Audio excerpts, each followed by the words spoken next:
No, I'm good. Uh, don't think so. Okay, I got it. Um, Provided that this is the right session that I'm thinking of. Yeah, April 19th, right? Cool. So we were in the plunging torrents and we decided that we were going to continue finishing exploring it so that we didn't miss anything like we did in the air cult.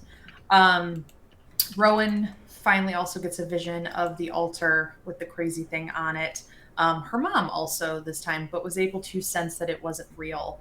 But the room we were in was the shipwreck room, which Tempo quickly learned was a trap by seeing the Hydra that was hiding amongst them. And so we got into a pretty big combat there. Um, Lots of things happened. We started to flee, then Nina and Nathan got tackled, managed to get all out, but agreed leaving was the best, yada, yada, yada. So we did head north in there, found the altar room. Tempo very cleverly used her arcane eye to search the rest of the caverns quickly and safely, kind of discreetly, while we caught our breath. So we found the altar room. There was another room with some amphibious looking creatures around it, I think. Amorphous or something. We weren't familiar with them, but we didn't go into that room. We just kind of learned where it connected. Um, what else did we do? We went back and fought the ice mephits, finished that off, and the Eye of Anguish to find what's his face, Harburg.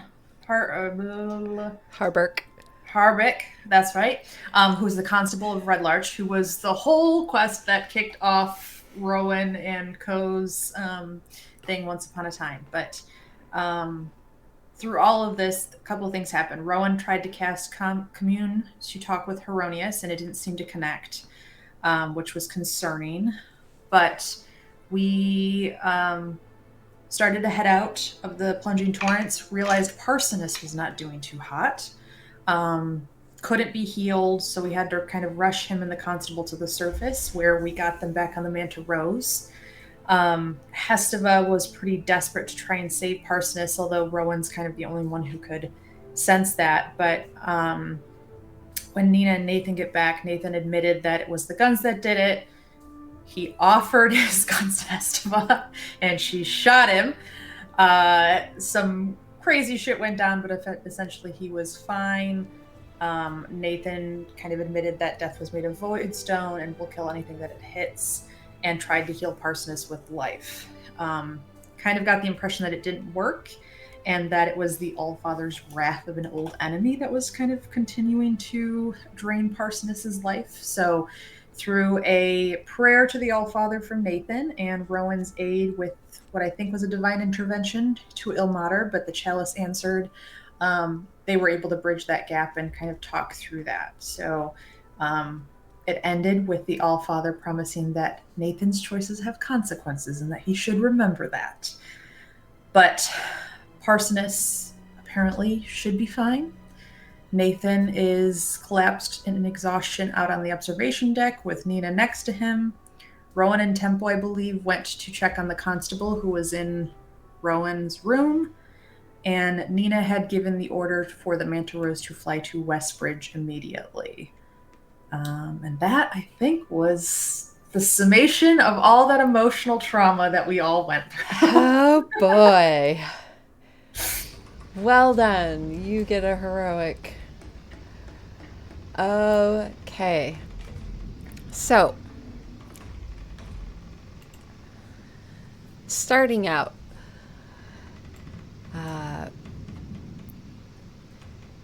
all of you are kind of in different areas of the ship. Nina, your last orders having been to Anise to set off. The Manta Rose lifted off the ground. The familiar plummet of the gut as it took to the air and began its trail towards Westbridge. There is a heavy amount of tension still in the air. Unknown feelings, thoughts, intentions. The initial chaos and fear seems to have subsided. However, there's still so much of what happened. And everyone, I will say, unless, let me ask this, does anyone plan to do anything as, or would everyone like to get a long rest first? I think Nina's goal was just to sit with Nathan on the observation deck until he woke up. So I imagine she just like leaned up against the bars or whatever and fell asleep, kind of sitting up next to him there. But I don't think she'll do anything else tonight unless someone else comes up and initiates it. Okay. Okay. I kind of want to plan like a fun little thing for waking Nina up. So whenever that rest is done, that'll be what. Yeah. Okay. Ellie?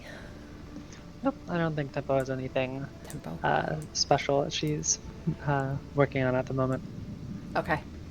Would you find yourself in your own room with someone in your bed? Someone has the bed, so I might sleep in Rhubarb? Is that her Yes, name? Rue. Is her Yep, temp there? Rhubarb. Rue.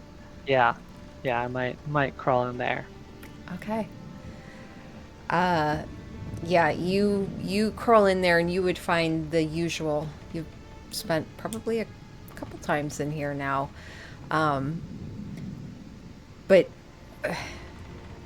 what's different this time is you see Rhubarb off just a little ways, off at the edge of where you know the illusion is. It's not very far, but it's just on the other side of this little area where the grass has been kind of pushed down.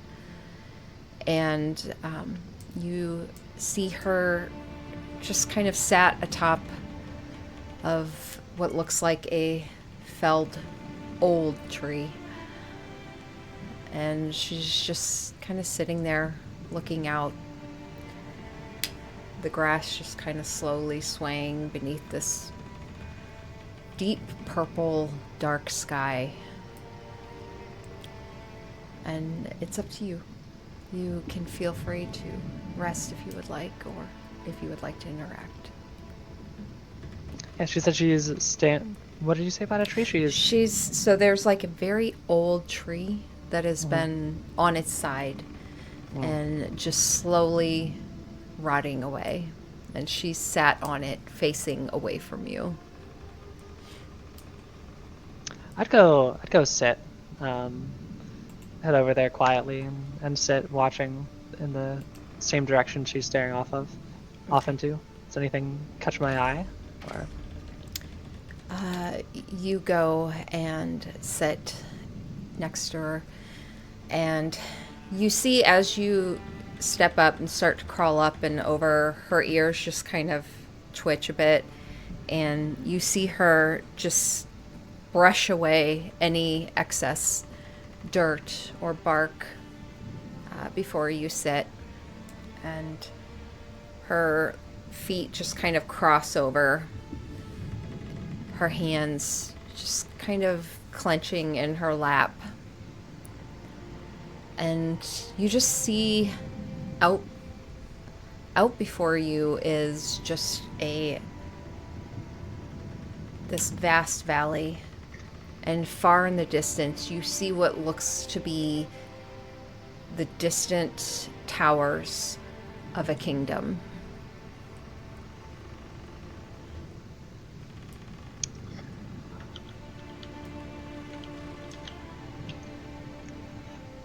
I'm trying to think of. I've been here before, and you described different areas. Let's. I see. There is. Her home is in the middle of Three Kingdoms in the Moonbrush Fields. there. I have Astrazalian, Northern Kingdom of Mhm. something Arctic, and then something Chanel Estra. Yes. Yeah. So you have Astrazalian, the kingdom before you reach the northern reaches. Mm-hmm. You have Arctis Tor.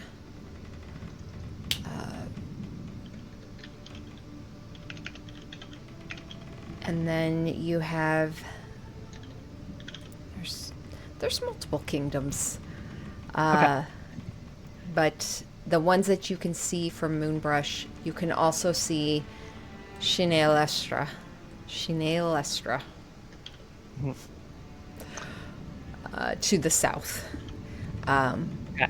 Her Which one is she? gaze Yeah. seems to be turned towards Astrazalian, which is more towards the left or Okay.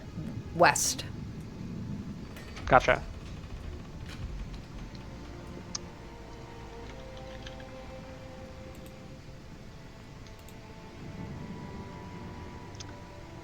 Have you been there?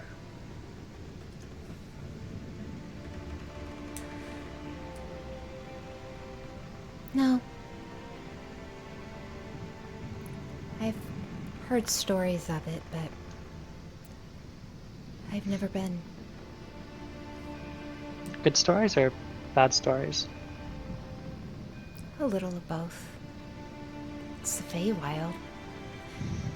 There's a little bit of everything, you know? Yeah. That's how most places are. Beautiful though. It is. There's certain days of the year when I don't really know the science behind it, but the buildings start to glow. It's really beautiful. Do they seem to be glowing now? No. But you see a sense of longing in her as she looks out towards it. Do I think it's more of a general like desire to return to just her home like plane of the Fey wild? Or Roll an insight. sure. Oh gosh. Let's see. So I rolled a 7 on the dice, but I'm about to long rest, so I'll just go ahead and like talisman and have the spirits help me, because why not? Seems like a worthy for a big 11. 11, okay. And what were you looking for again? What does she seem to be? Does she seem to be longing for like the city specifically, or Okay. some sense of travel in general, or like her home, the Fey Wild? You see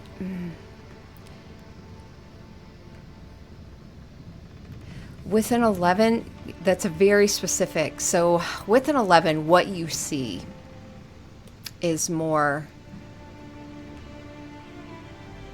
you see her eyes almost distantly go past the city. And just beyond it, you see a vast forest.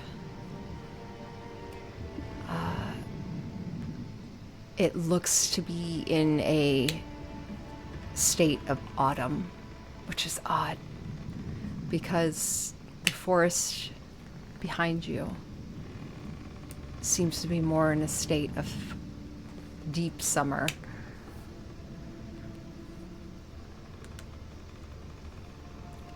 And you see her just kind of sigh a bit, and you get the idea that her thoughts drift to the forest beyond.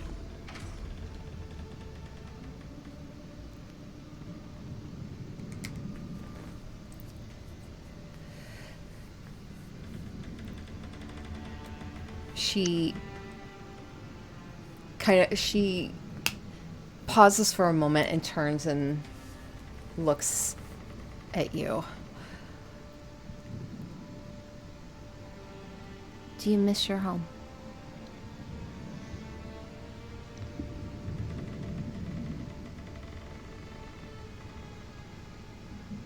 Very much. Very, very much. Were there no protectors?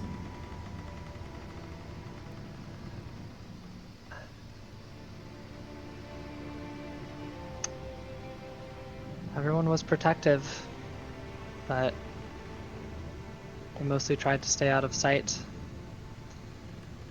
That when, I mean, can't do too much against a otherworldly ball of fire.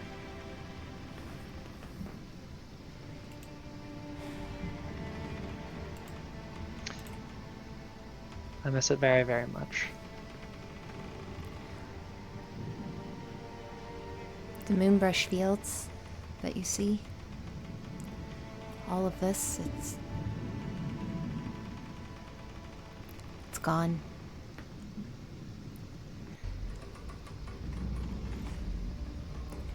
The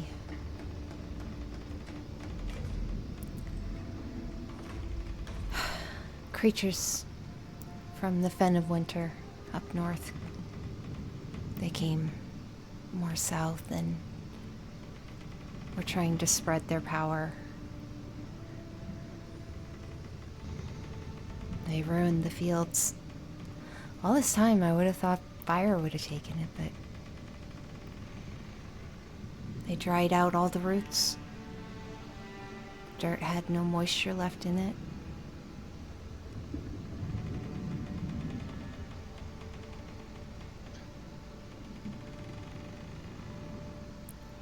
I don't understand how anyone can want to do things like that.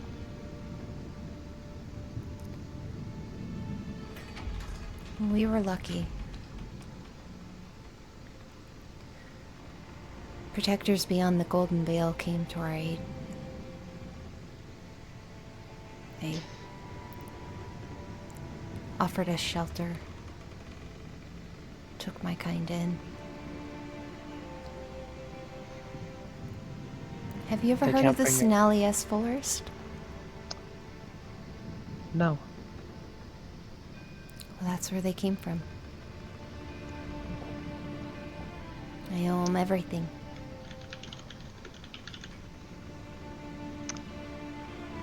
Are those... And I'll look back over to where she was looking before at the autumn. Mm-hmm.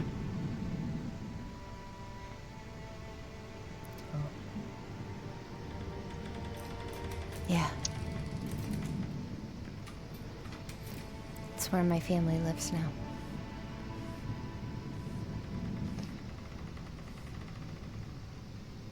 I'm glad to hear that.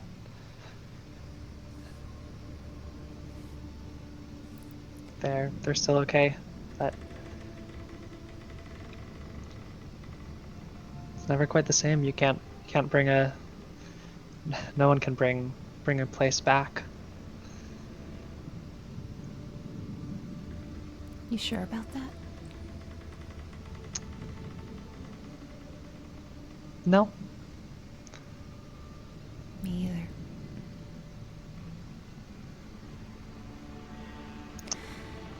But I guess that's why I found so much love for helping bring forth life.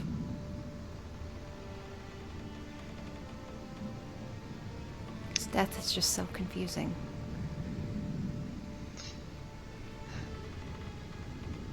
Couldn't agree more.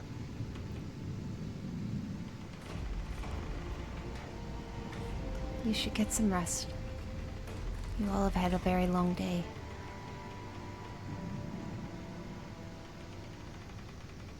I will. Just a moment. I'll turn out and look back over the forest and just take take the sights in for a little while longer before I go rest. She just kind of sits with you, her hands crossed on her little apron. And the both of you, as a breeze just kind of brushes past you. Eventually, the two of you bed down in the soft push-down grass.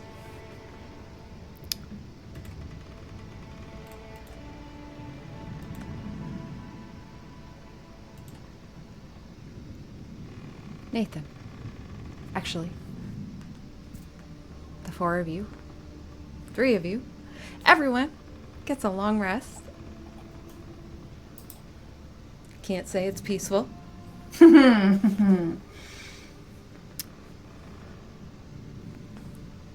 But you all, some of you are forced to rest, and the rest of you pass out. But that being said, Ethan, you come to consciousness the next morning. Not even next morning. It would be late. Not yet. Yeah. Huh? Not yet. I'm gonna let Nina work up first. Oh, okay. Okay. So Nina, you wake up. The continued distant rush of air, the constant white noise just along the outside, the sound of shifting metal and wood and cables, this comforting sound of home and hearth, oddly, as it carries along the top of the skies, moving towards what you know to be home. You feel so drawn out, and emotions at the forefront, and yet just, well, actually, you tell me how Nina feels as she awakens.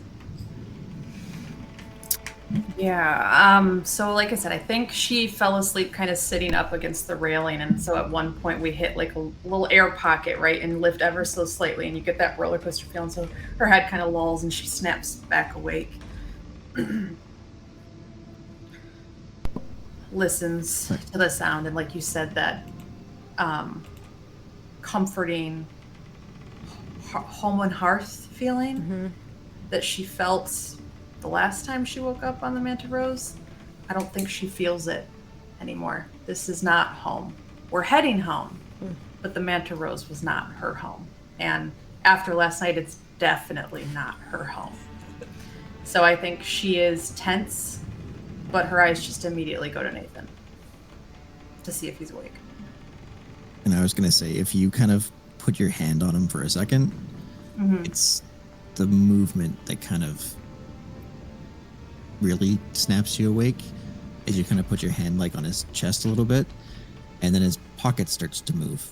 And then you see Stitch just crawl out, kind of look up at you. And he looks down at his outfit and just walks out, pulls his needle, and starts getting to work. And it's about 10 minutes of him just going around fixing all of the cuts and the threads here and there. And you notice that Stitch is it's not normal sewing like you've ever seen. It almost looks like he's fencing, and he's like doing little thrusts and little parries to twist around and tie out the needle, and he's kind of doing his work. And eventually he finishes and kind of walks back up towards the pocket, looks up at you, kind of tilts his head a little bit, and just like crawls up on your hand and walks up your arm and just starts patching up the little cuts in your jackets and everywhere else, and just correcting the impurities here and there. Walks back down, looks to you, puts his arm in front, does a little bow, and then like crawls himself back into Nathan's jacket. I think she, despite feeling all this tension, kind of smiles besides herself and just gives him a nod of appreciation. And Nathan starts to get a little, I guess, fussy in his sleep. He starts moving, he starts making negative noises, and starts kind of rustling in his sleep. And then he shoots up and just takes a huge breath of just Hey, it's okay. I'm Kind of rub your back soothingly. It was a dream. I don't think it was. And he reaches into his pocket and immediately pulls out his notebook and just starts writing frantically. Gotta get this on paper. I Okay. can't forget. Okay, I'm gonna go get you some water. I'll be back in a minute. Okay, thank you. And I kind of push off to go to find Enough for water. Yeah, you head downstairs. You see a table full of dinner. And you see Enough sitting at the table. And she's the only one there. And the food looks like it has gone cold at this point. And you see her just sitting, staring at the table with a cup of what was probably at one time like a steaming hot tea. And now is just resting in her hands as she just kind of stares at the table. And as she hears you coming, she just kind of looks up at you and, hey, do you need something? I was just getting some fresh water for Nathan. Oh yeah, it's just in there. You just gotta jiggle it a little. You gotta jiggle it to the left first, and then it'll go to the right. It'll overpour though, so be careful. Okay. Is he okay? The captain. He'll get there. Are you okay? I'll get there.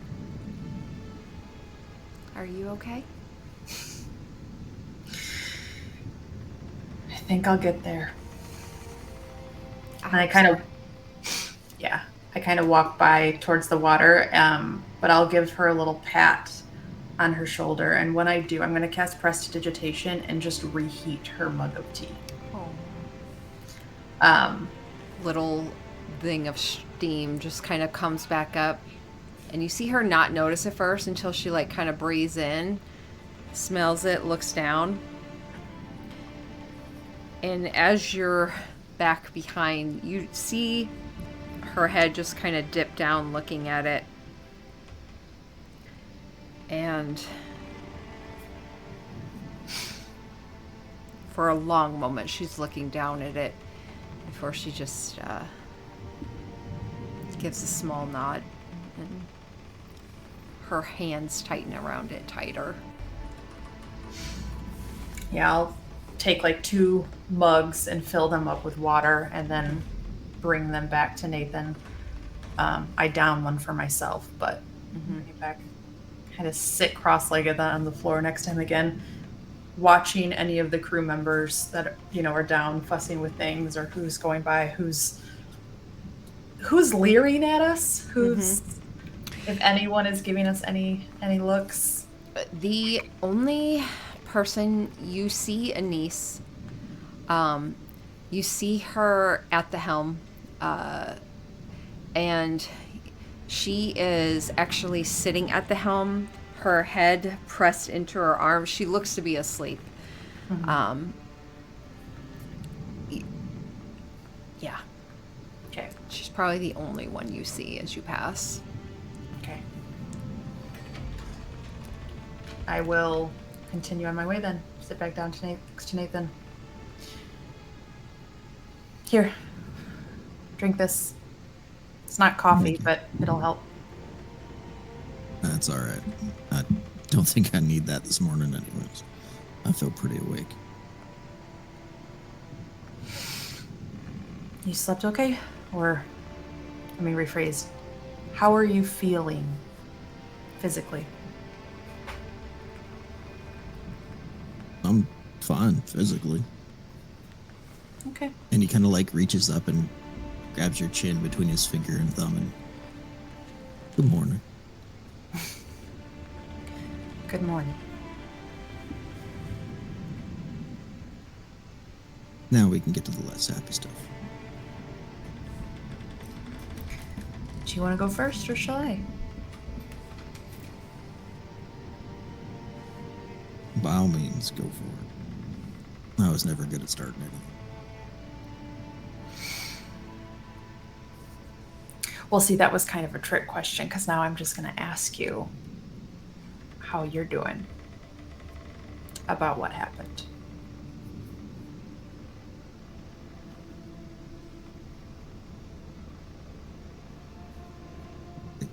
I hate how it went. Not super happy with myself, I can tell you that right now.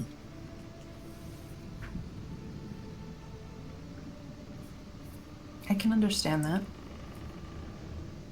Mm-hmm. What did happen?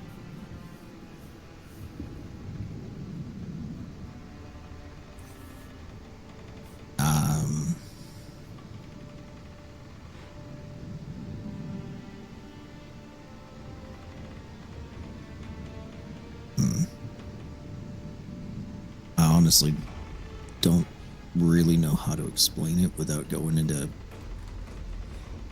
a lengthier story. So I hope you got some time. Kind of like gesture around. We're here for, God, at least another 16 hours if we're heading back to Westbridge. Yeah. I got you. Well,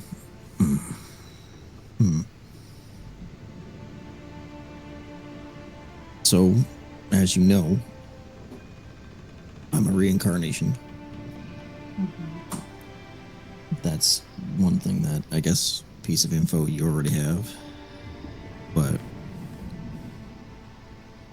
I don't know, it's hard to, you say it and most people go, oh great, you got to live a second time, but most people forget that that means I had to die once. And I am over 500 years old. And I've died twice in my lifetime that I know of. And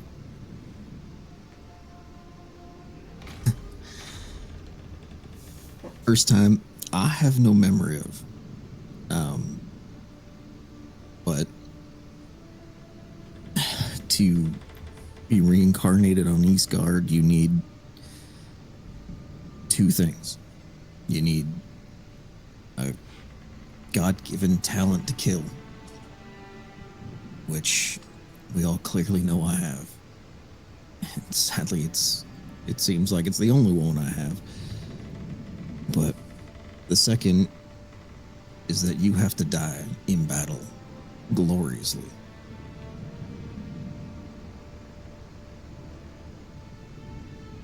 But to do that technically means you fail. You lose.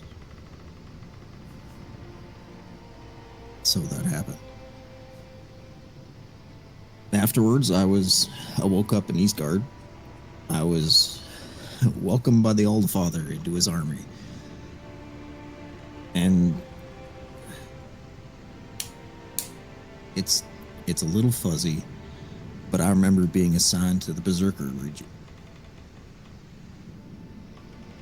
And I don't know why, or at least I didn't.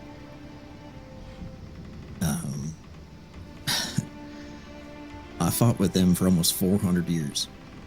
climbing the ranks, learning everything I need to. That regiment was specifically built of soldiers that were capable of feats far beyond the normal. Increased strength, better endurance, speed. You get the gist. But they did so by going into like a frenzy prior to battle or during, which is something I never understood. Battle always made me calm. I didn't have to think. I didn't have to worry. I didn't have to... wasn't concerned with what came next or before. It was just somewhere I felt I needed to be. It was always the silence that made me uncomfortable.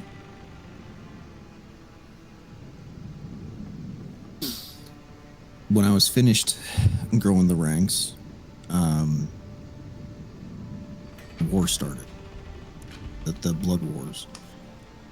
And I was given command of the entire East Guardian army. Thousands looking for wisdom and guidance. Both traits clearly lack. Agree to disagree, but continue. But I didn't understand why. I still don't. I was assigned the protection of the people and stop the enemy. That was it. 2 goals, simple, get it done.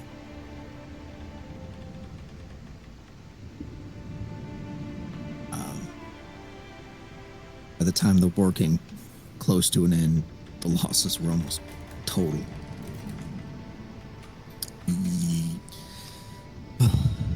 The memory that we all experienced that night was the end of it.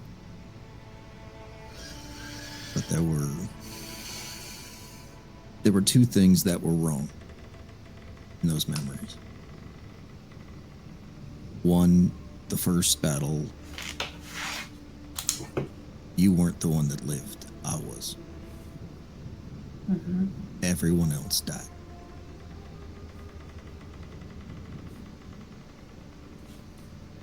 The second was when that demon general that called me out.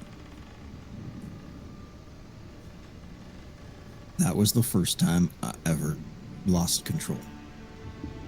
And honestly, the only time up until yesterday.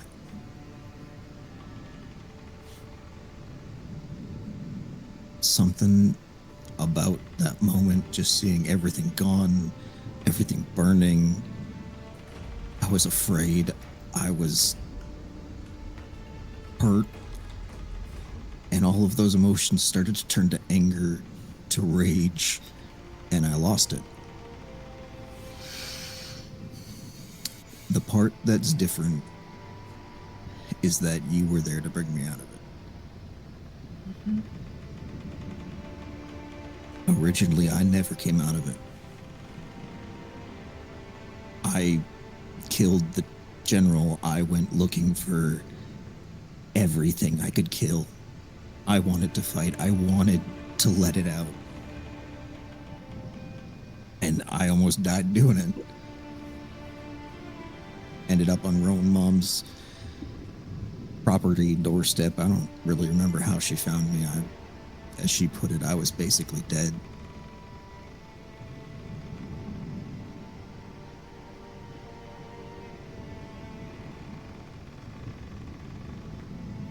But I healed. I left. Became the captain of a starship. A Spelljammer, specifically. I remembered that a few days ago, actually.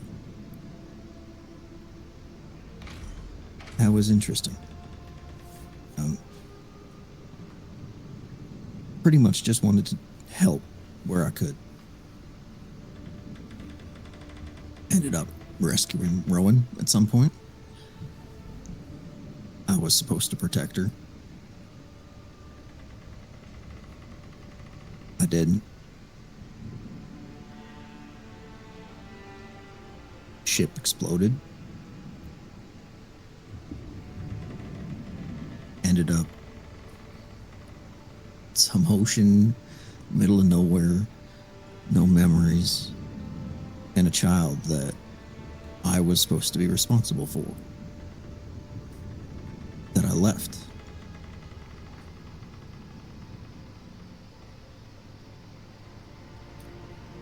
And technically that's the second time I died, because who I was prior to disappeared. And I had to become somebody else. Learn how to be again.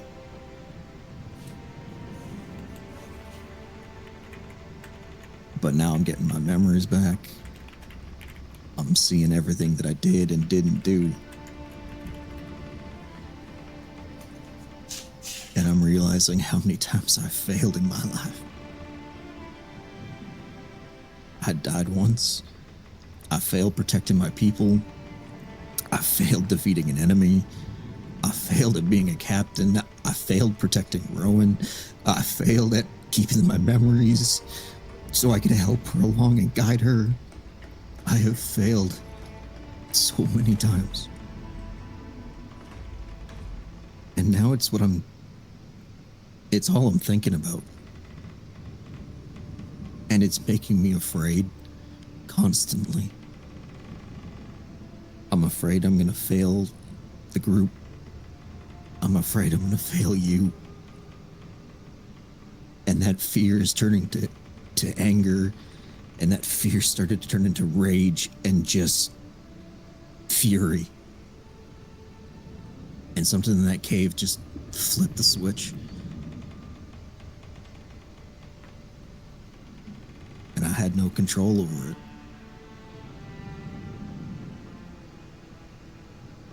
And now I've almost killed one of my best friends, and I don't.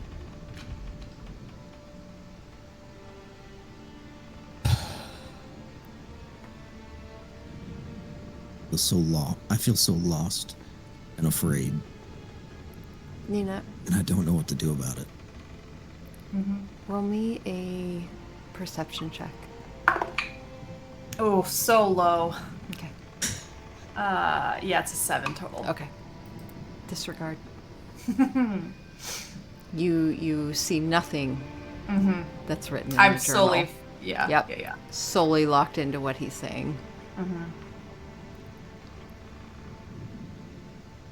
I do think at the point where he said he felt lost, I kind of reached over and knit my fingers through Nathan's and squeezed really tightly and let you finish.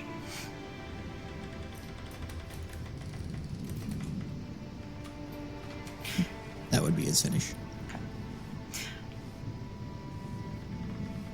think I'm one of the only people in our proximity that know what it's like to have that rush of another life come back.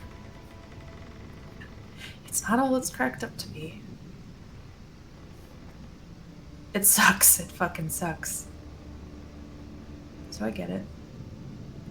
But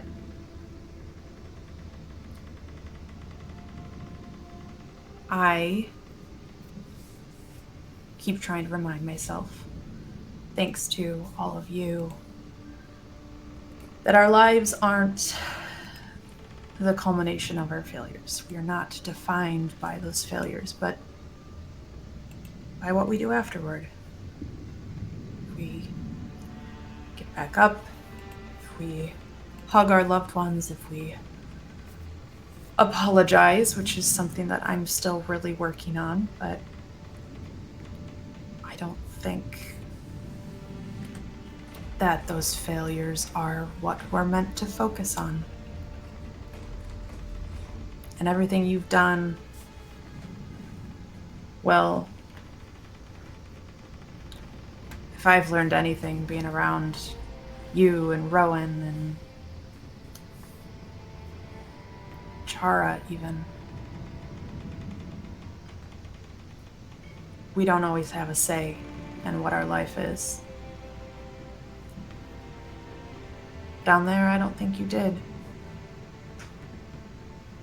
When I saw you in that memory with that devil general the first time, I don't think that was you. You say you don't know why you got assigned to this Berserker Legion or why they put you in that role. I mean, I do think you have the guidance and wisdom to lead a team, but I don't think that anger is you. I think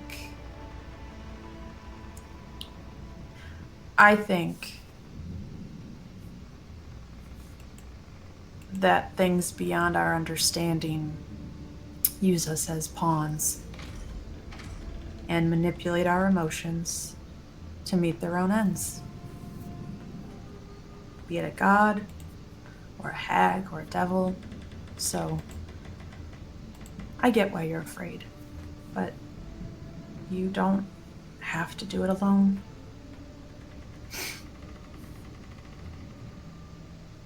Not anymore.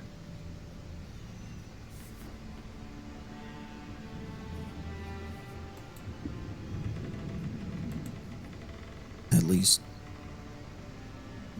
me worried about being alone or doing things alone is not a fear I have. Good.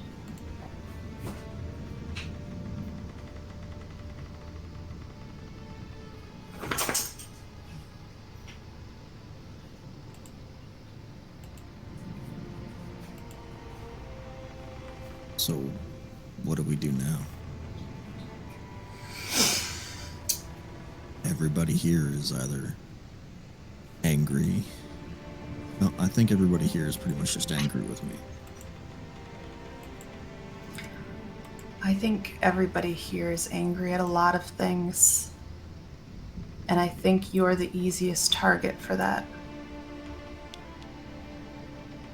But I think the one whose opinion of it matters, Parsonus, I think he'd already forgiven you most of the way before that happened. The scary part is I am going to need to talk to him. I don't think that's scary. It might be for anybody that gets in my way. That I I don't- think we can agree on. Yeah. I don't. Did I ever tell you I hate fighting? I don't think you've said as much, but I feel at this point uniquely qualified to have insights onto your mental well-being. And I see Fair. it. Yeah. And he'll kind of like push himself up onto his feet and brush himself off. Why is it the one thing I hate I have to be so goddamn good at?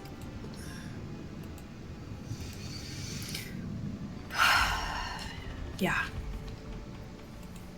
Just kind of stands up. Takes your water cup. Do you want to talk to him now or let him rest? He's up and walking. I want to talk to him. Oh, I don't think he's walking yet. I think he's probably still If resting. anybody's healing but him, he should be fine. I just think most of the crew's making him rest. That I'm not surprised by. Okay. Have you thought about food yet? No. Enough hasn't cooked breakfast. She's still pretty out of it, so I imagine Right. it's dinner leftovers, which are on the table. But I'm probably gonna check on Tempo and Rowan. And and then Chara, but I kind of have to get my thoughts together first because I think I have some explaining to do as well. You're not the only one who lost control down there, so just remember that, okay? I do remember that, but people seem to get mad at me for it way quicker than they did you. I know. I didn't understand that at all. Oh well, But I did hurt Parsons though, so nonetheless, just gonna hang out here then. So, by all means, hey, please, stay, please, by all means. I think she does. Yeah, I'm not I might ready. even let you hold my hand. Oh, how generous of you. He just kind of gives you like a nudge. Okay. The two of you. It is getting into evening time. Well, probably like more late afternoon. As you all kind of watch through the viewing window, the gray clouds that are just continuing to pass by, giving you a sense of cold winter air outside. And it is pretty chilly inside the manta ray. There are areas where you see they have like almost like a wood stove type thing that is set up and warming areas as best it can, fighting off the cold that wants to permeate.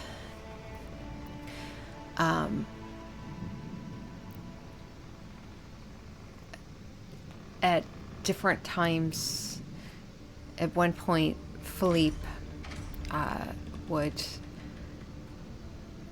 not come fully over to the two of you, but just you would hear his light footstep, and he just has an armful of blankets and furs, and just as one of you turns to look at him, he just kind of drops his gaze a bit and holds him up. Do you need me? It usually gets pretty chill out here.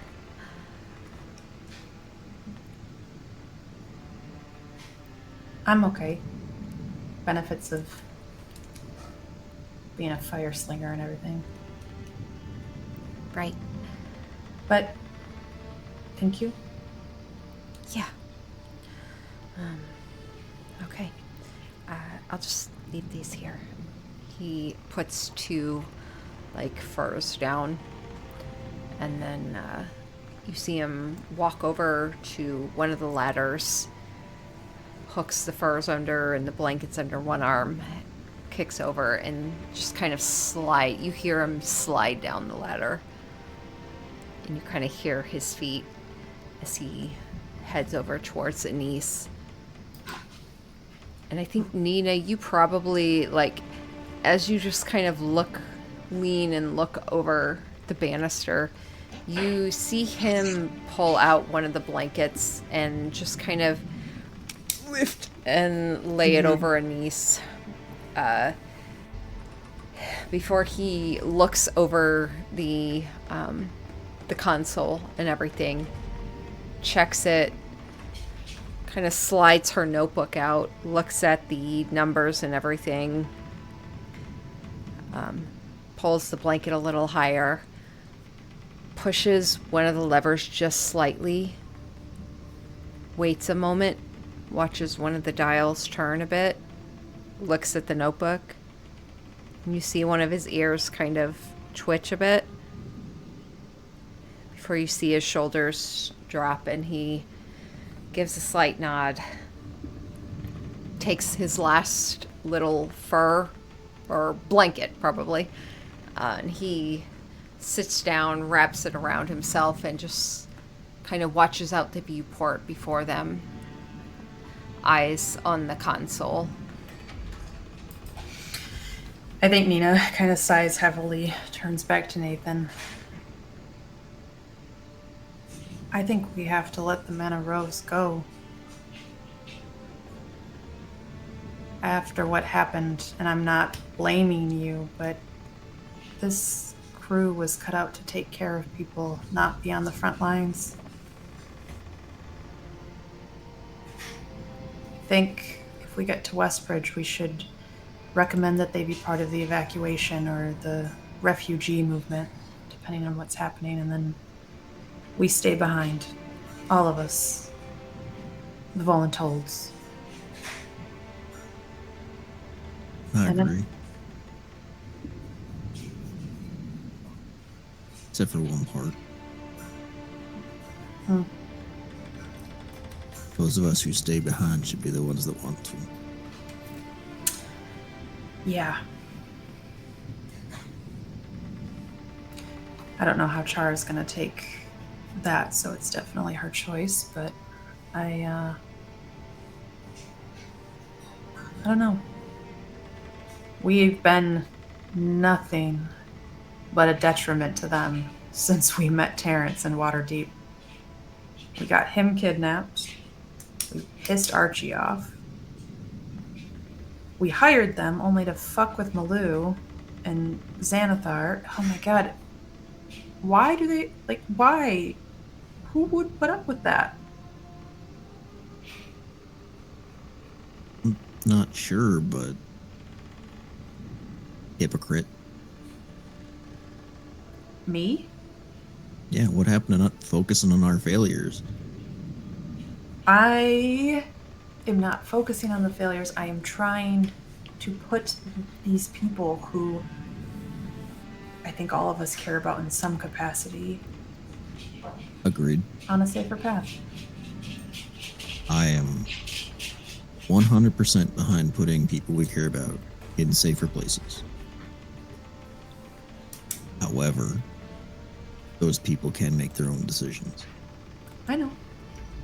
So if they don't want to, then what?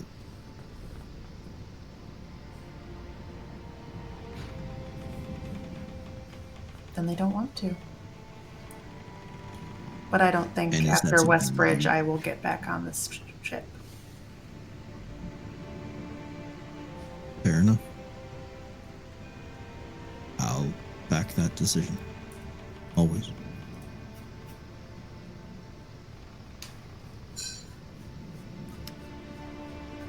Cutting away. Tempo. As you awaken in the tent, you look around, seeing Ruby's already gone. And you reach a hand out, kind of searching where you know that entrance to be, and your hand passes through the illusion, and you pull back the curtain, and you see the room before you as you crawl out. You see the man with a mostly missing arm, just like half of his upper arm, barely half of it is there, bandaged now. You see Rowan. Actually, I don't want to say you see Rowan. You see him passed out, though. He is still fully out and just resting. And you don't see anyone else in the room. What would you like to do? Yeah, if it seems he is, I'll just look over him to see, make sure there's nothing like obvious that needs doing, like old bandages or anything like that. The bandages. Roll me a medicine check. Sure. Low.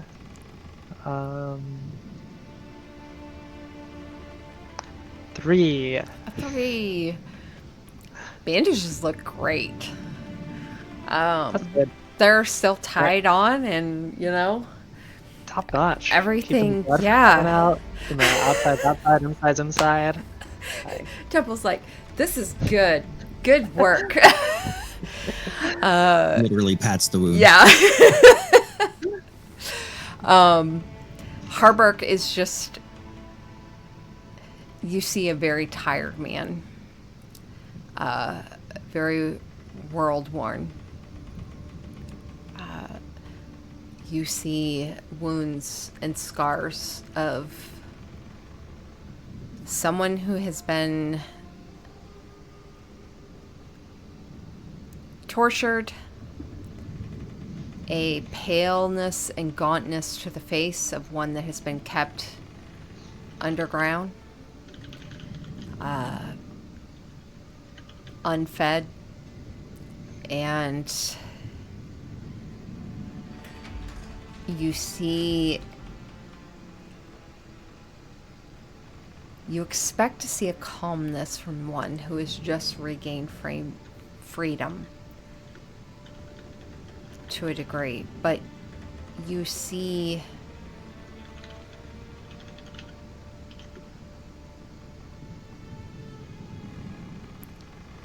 discord. Just someone that so dearly wants to rest and peace, and yet everything that just happened is still clearly this veil over them, and they won't be rid of for quite some time. they're conscious. No, they are not conscious. This is what you gather from their unconscious state. Wow. Yeah. With a 3. Not hard to tell. Yeah. Yeah. Okay.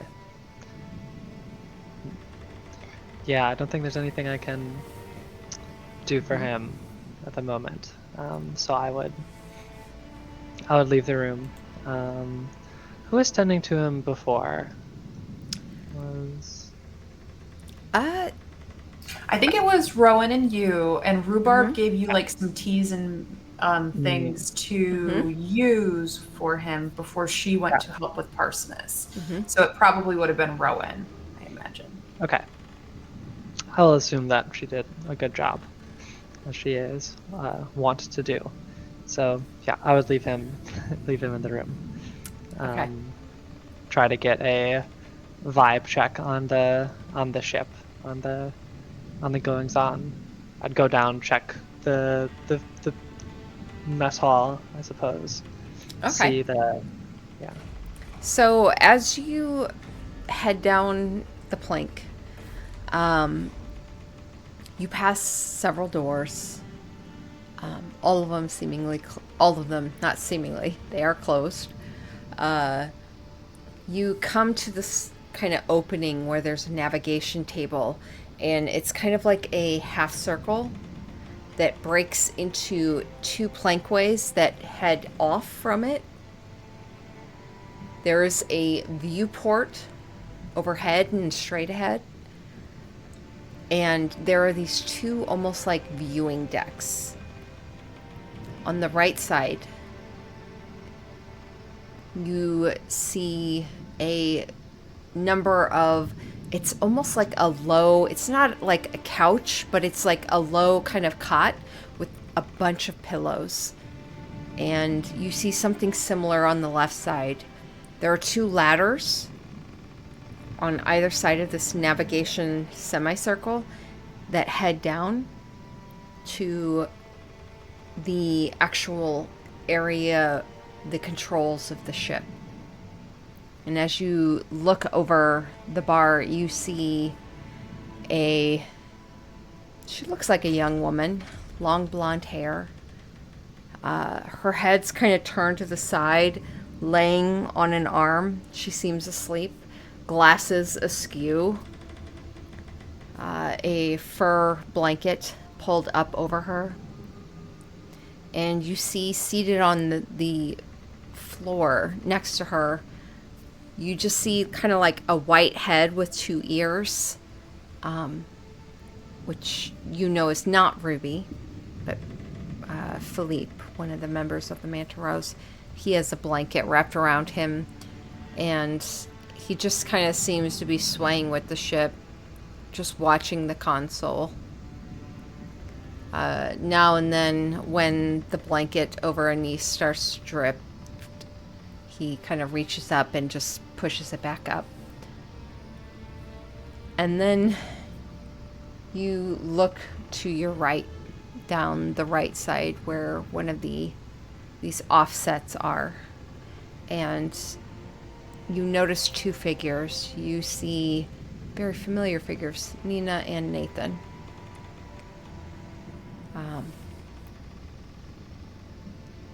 Based on your time here, you know to go down the ladder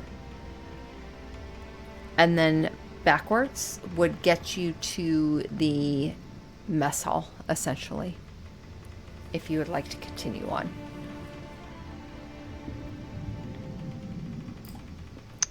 I would stop by where Nina and Nathan are. Okay. They're on like a relatively public area. Oh yeah. Yeah. Okay. So, Nathan and Nina, you kind of hear the light footsteps of another individual as they come up towards the 2 of you. Oh, Tempo. Good morning. Well, it's not morning, but good rest. I think we deserve an extended morning in light of circumstances. How are you? Tempo pauses to reflect.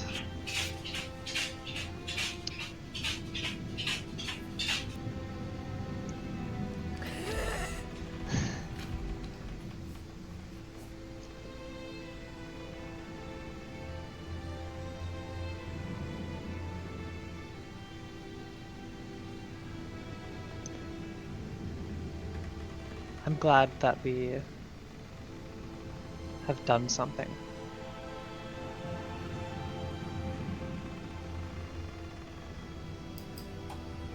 That's what I want to focus on. Okay.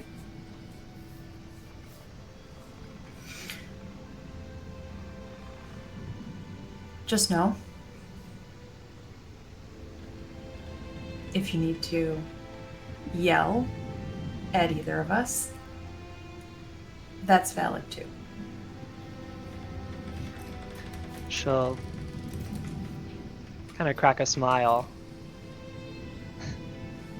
I mean, I don't think there's a clean way to infiltrate a cult and kill a demigod. So I think we did. I'm pretty. It's dangerous business. It would have been easy. It could have been much, much worse. And I'm very glad that it wasn't. So thank you both. Well, more things need doing, so hope you're ready for round 2.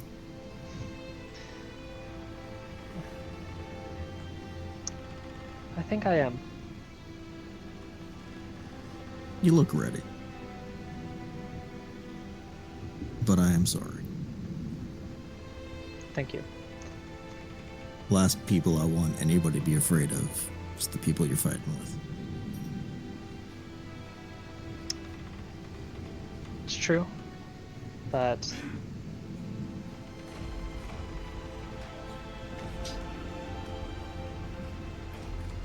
Yeah, I didn't think there was a but either.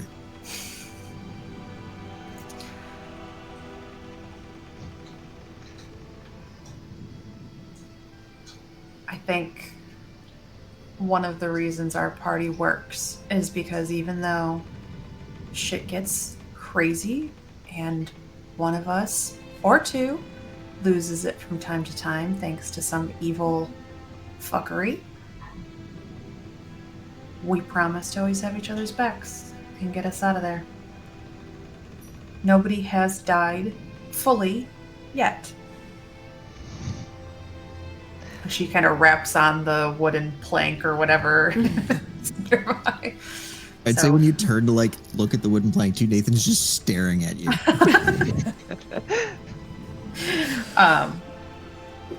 What? I'm telling the truth. There's a good chance one of us is going to end up dead at the end of this, and I look at you pointedly. But Tempo, with everything that happened, I know you took a pretty big beating down there from Ol Hydra, and I just want you to know that we will have your back. And I know this wasn't the best example because I did lose my shit, but if you stay close, there are things some of us can do to mitigate some of that sometimes. So. Thank you. I do appreciate that. Definitely, we could not have done what we did down there without all of us being there. I agree.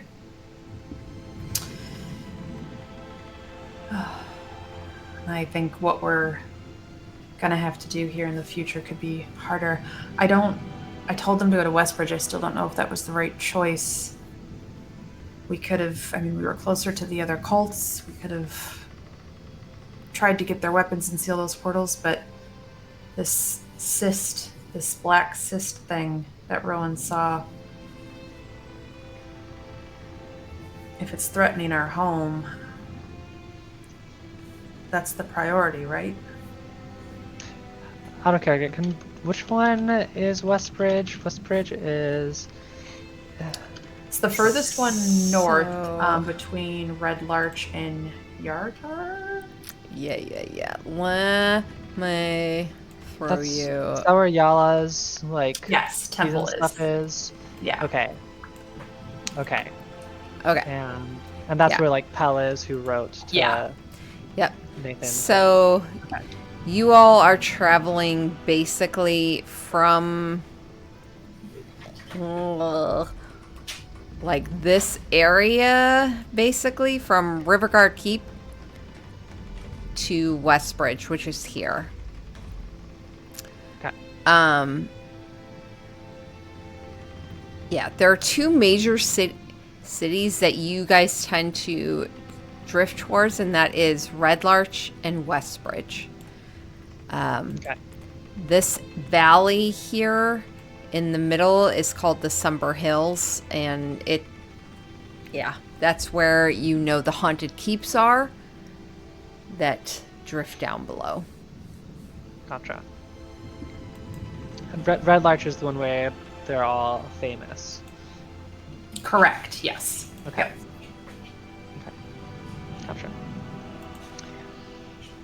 Yeah, Westbridge has the cool manor. Mhm. And then Red Larch is the one that we just stay at the inn and everyone buys us drinks and shit.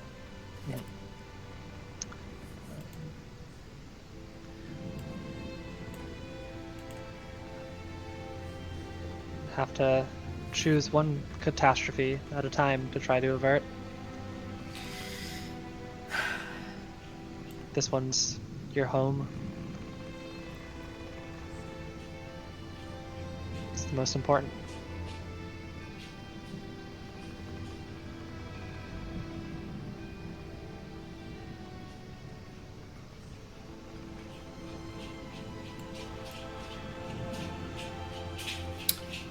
Well, I suppose someone will either agree with me or change course here in a couple of hours as they all start waking up.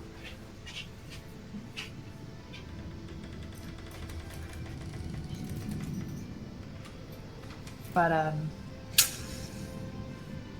yeah.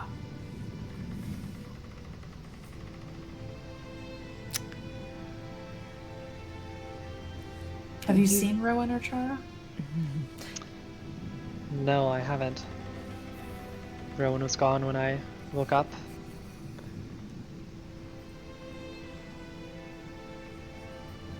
Chara probably hasn't left Parsons' side. Yeah.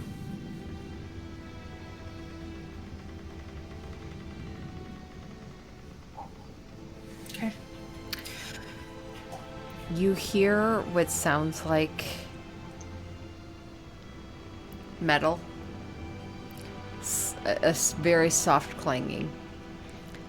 And you see first what looks like a platter or like a some kind of thing that plate sits on. A tray. Thank you. A tray.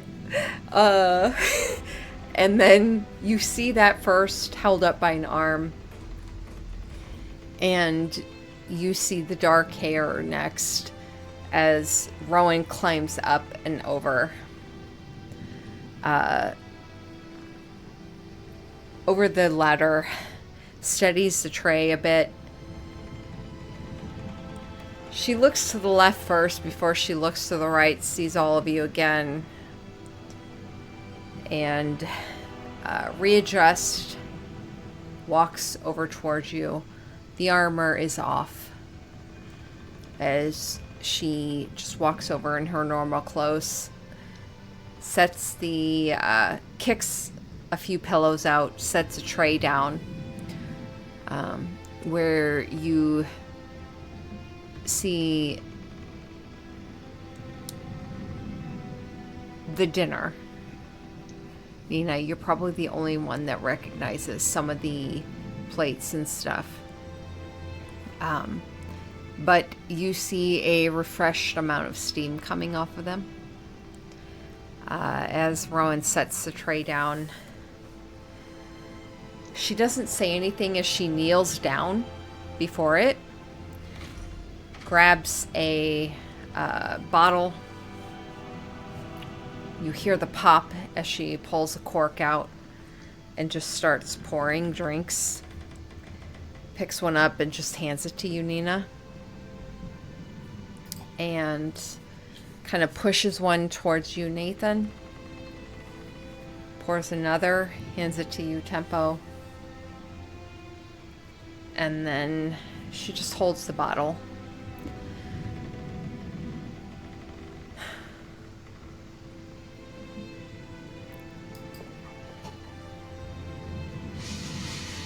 All right. So,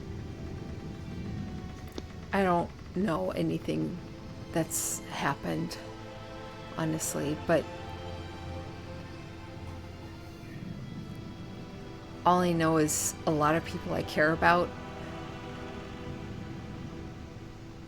are seemingly at each other's throats, and I don't like that.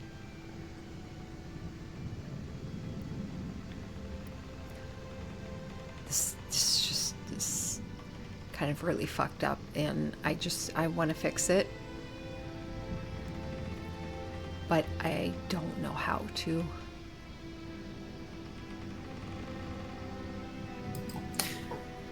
It's not yours to fix, Ron. Isn't it? No. Well, then who fixes it? I think that's between us and Hesta von Parsoness.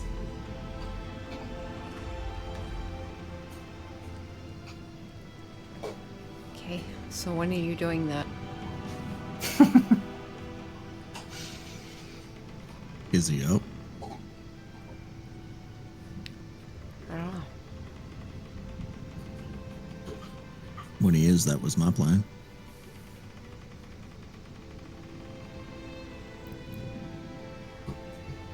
Makes you feel any better. I'm not mad at anybody. I'm not upset or holding a grudge, or however you want to look at it. People have feelings, and I get it. You see Rowan's gaze lock onto yours, Nathan. And there is an intensity there that you know is connected not just to her relationship, but two different relationships split. And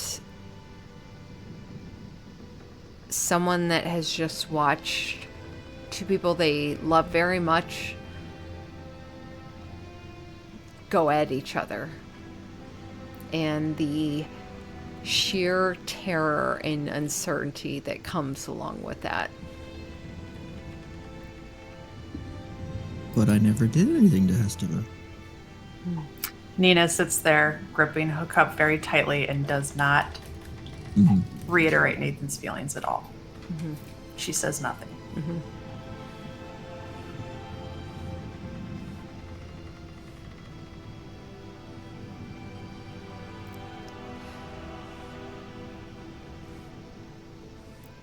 Rowan, there is nothing, and in all honesty, I truly believe that, and he kind of aims it a little more towards you, Nina, than Rowan, essentially.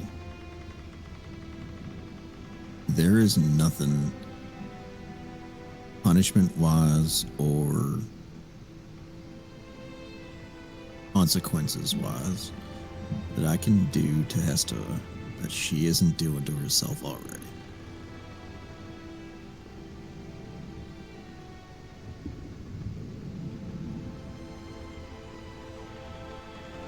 I do not hold a grudge. I'm not upset with her for having her feelings.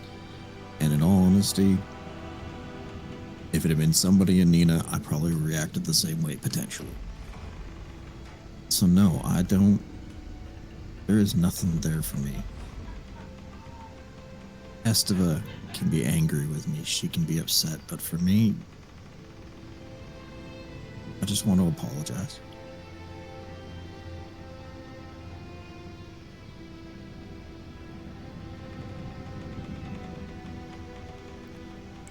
And that starts with you two.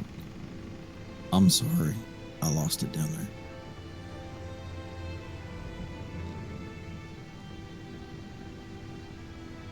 Truly, I am.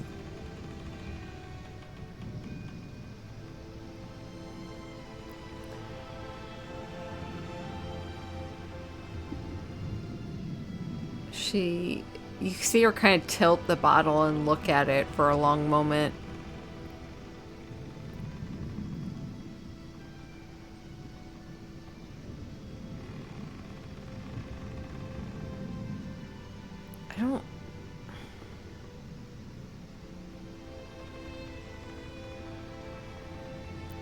I don't really know what happened down there.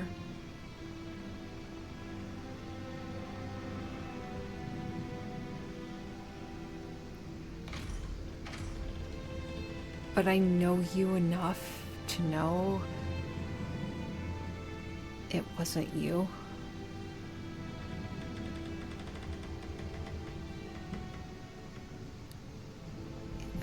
Maybe there's things you can learn control-wise, sure.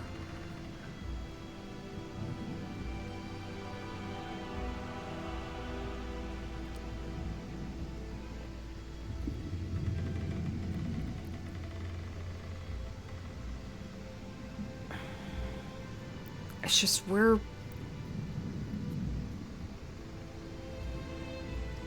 going into a lot of things, and I'm gonna be honest, I'm a little worried about what comes next.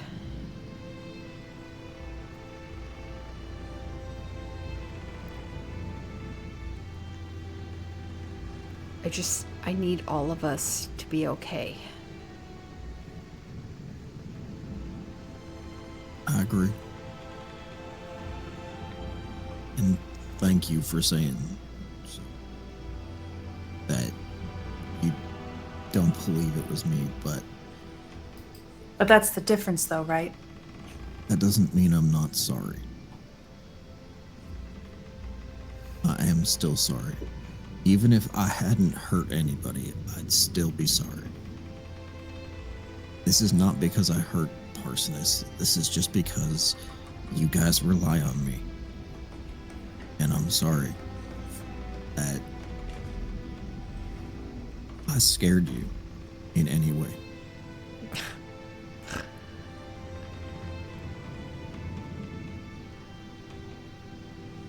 You see Rowan kind of sit back for a moment. And I think Nina stands up and like looks out over the observation deck now. She's not sitting down anymore. Her gaze kind of drifts a little bit to the side, looking at Nina a bit, before dropping and looking back at you, Nathan.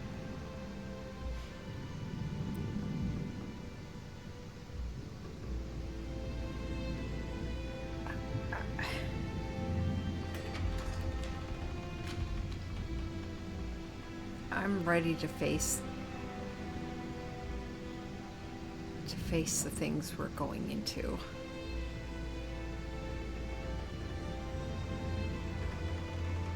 And I'm ready to do it by your side. All of you.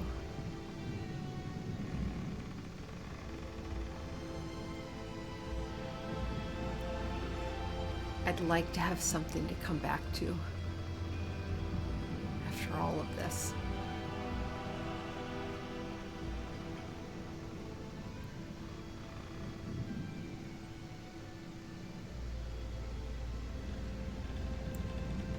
We don't always agree on everything.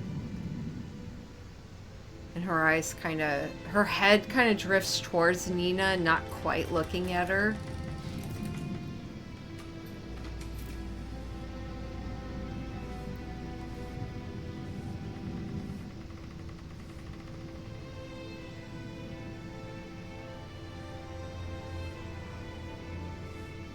We can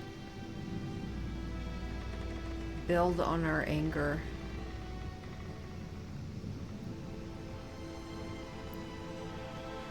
We can fight the actual enemy that actually matters.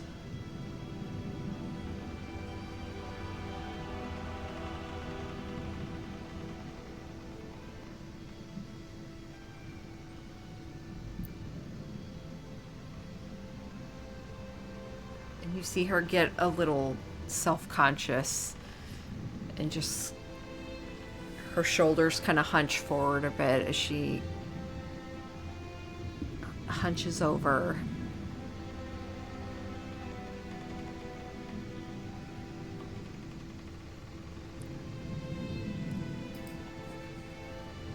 So where do we go from here, Rowan? If we can smooth things out with Parsoness and Hestava, what do you think the next step is?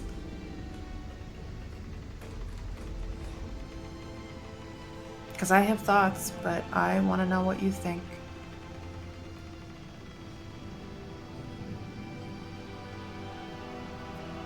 I mean,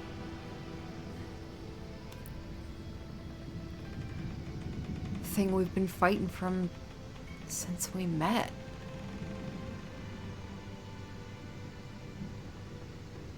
We have to take down these cults. Otherwise, why the fuck have we been going through all this? And what about Westbridge?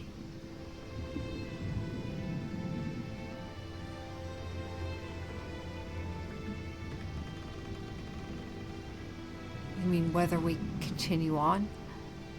Yeah, do we have Hestava turn the ship around? Do we No. keep going? Okay.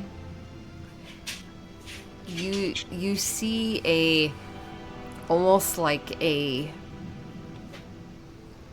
remembrance come over, like reliving a memory type thing. Mm-hmm. No, I think we should.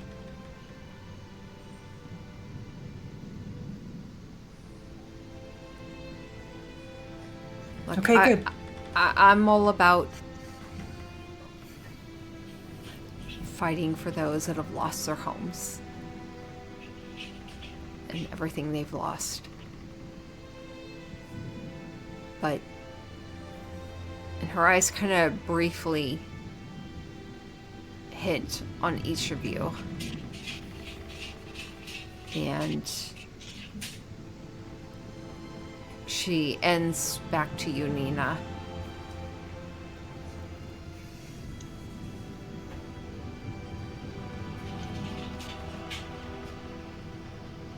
That doesn't mean we can't have a home to come back to.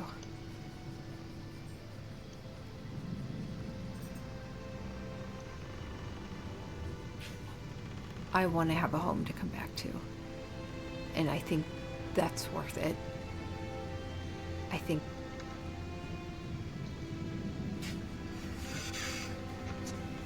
Okay.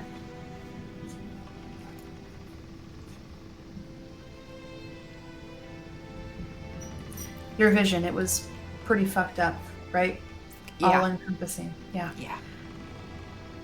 I think it would be a good idea if you put it to Hestava, or maybe we did as a group, that they do what they do best and help the refugees or anyone who needs to evacuate Westbridge.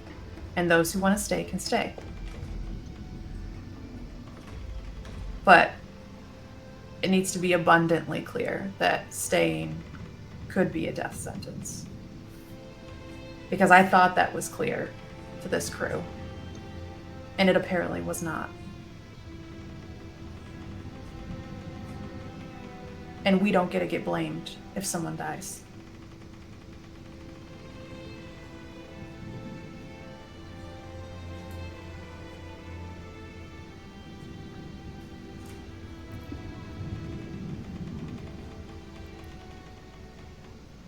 You see Rowan's eyes actually drift to you, Nathan.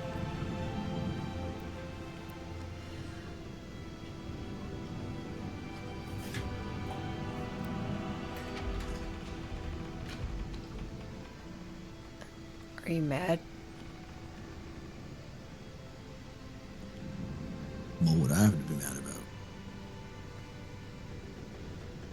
No, sorry. No, I am not mad. But what would I have to be mad about? She turns and looks at you, Tempo. Are you mad? Very, but not at anyone here.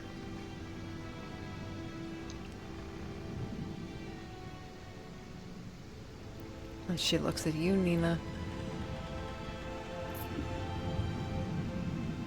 Yeah. You don't need to ask me that. I am furious. I'm pissed at Hestava, yeah, but I get why she did it.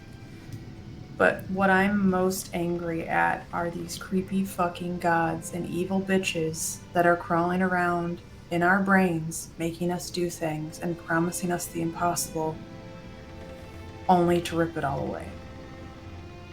So, what happened down there was not our fault. And I kind of gesture to myself and Nathan. What happened there, and I point down the hall to where Parsons and Hesvar, that was her choice. She was not influenced by anyone in that room. So just remember that, okay? That when it came down to trusting us to keep her captain alive, she didn't. So I'll let it go, because as Nathan said, I would have done it for him or any one of you.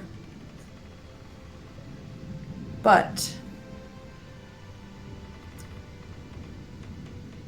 I don't know that I'm going to trust her too much moving forward. So I think the Manta Rose needs to do what they do best. Help people, not be on the front lines. You see Rowan kind of sit back a bit, kind kind of like scratch at her head uncomfortably.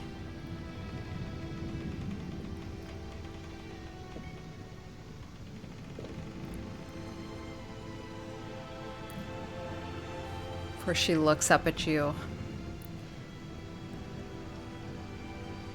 I wish you were as forgiving towards them as you were towards Liam. If you think I've forgiven Liam for anything, then you don't know me at all.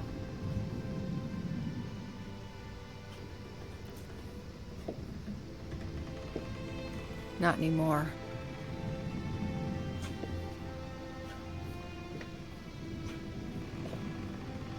But there was a long period where you gave him a lot of grace. And I'm not saying it was misplaced.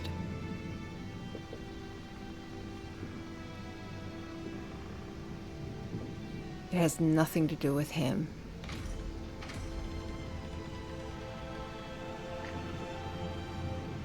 You giving grace to someone, that's not about the receiver, that's about the giver.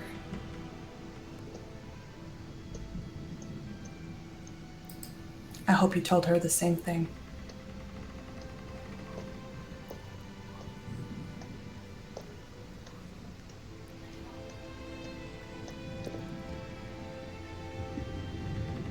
She just kind of offers up the bottle again.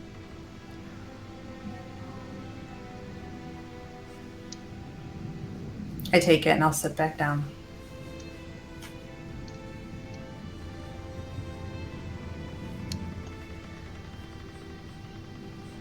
As all of you kind of start to take in some of the breakfast, consuming, anyone want to do anything? I think we're just waiting for sign of Parsoness to be awake, or Chara or Hestiva, I assume.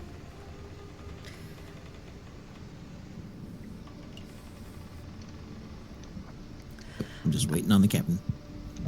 While people are gathered here at breakfast, though, I will cast Aid. Oh, nice. Very nice. Because who the fuck knows what we're walking into? knows? Yeah. How long does that last? Lasts for 8 hours.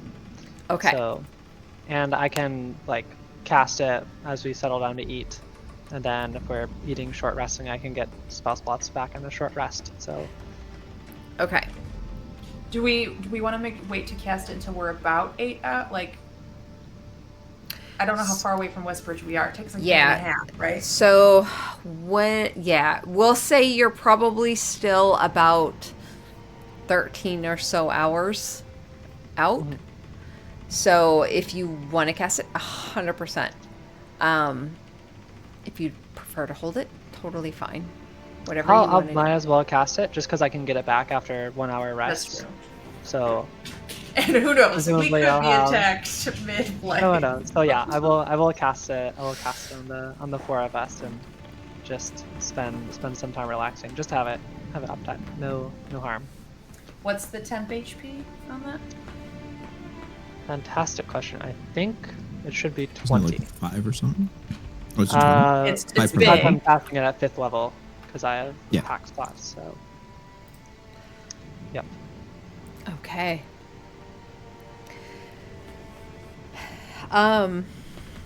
So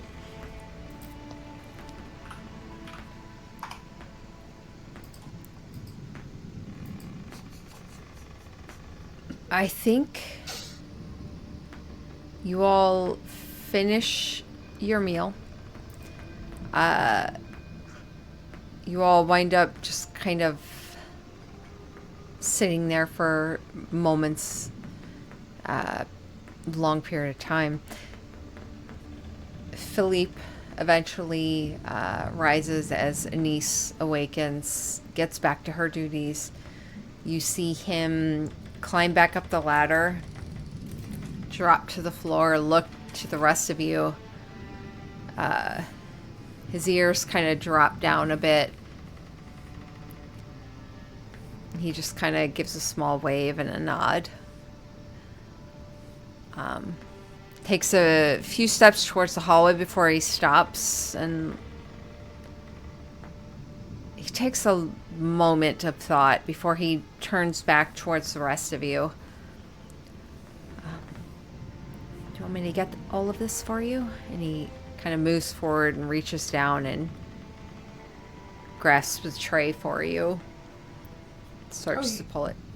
You don't have to do that, Philippe. We can clean up our own mess. Oh no, it's perfectly fine. And he starts putting the drinks on it.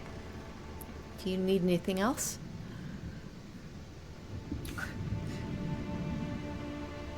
No. He takes the tray, and you see him go to the edge, and you see him reach under the the railing up under, and you hear like a soft click, and a few moments later, this little, almost like platform raises. Yeah. Yeah. And he sets the tray on it, reaches over, presses it, and it starts to lower. And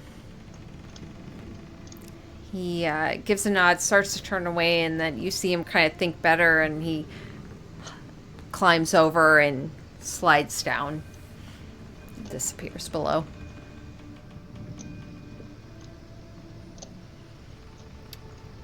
What do all of you wish to do in the next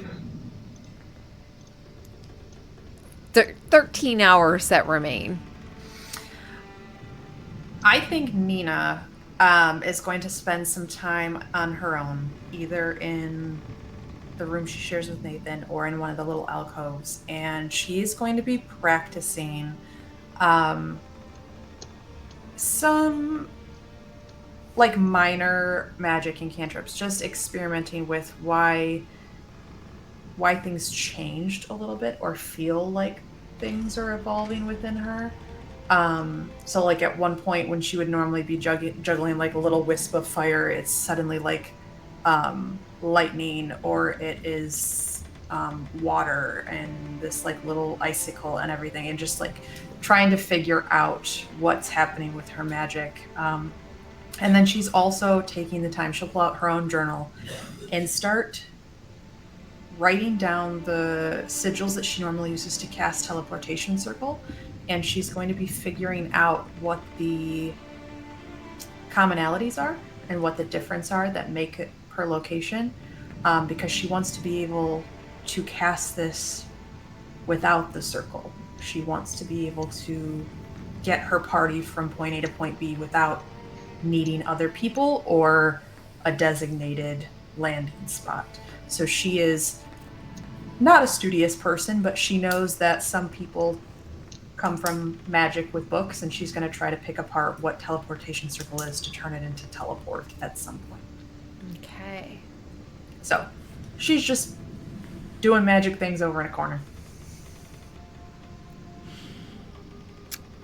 Nathan or I think Tempo? Nathan drops off his jacket and his vest and weapons in the room, or his room now, really. And yeah, goes up to wherever Parsoness is and waits. You drop off your jacket and stuff, head out the door, kind of stand in the doorway, the plankway leading down, and you see the door to Parsoness's, the captain's quarters, open. And you see Hesteva step outside, the door closing behind her. And as you hear the soft click close, you see her just kind of lean back against the door a bit and just breathing for a long moment before she stills and her gaze kind of looks over towards you.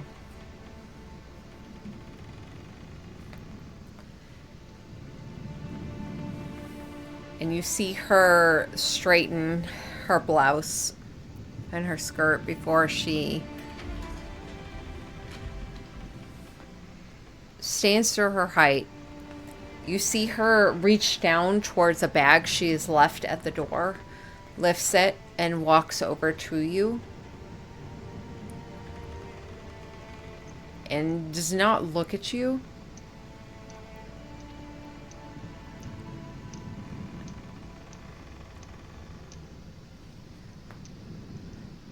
I apologize. And I know that means very little.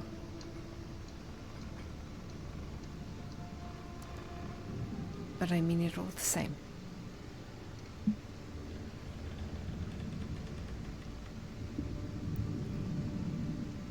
I thank you for that. But you don't need to apologize to me. I do hope you apologize to him, though.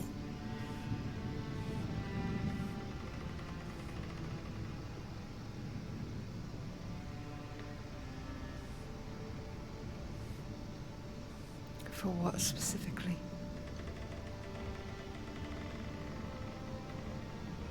So you didn't realize it yet.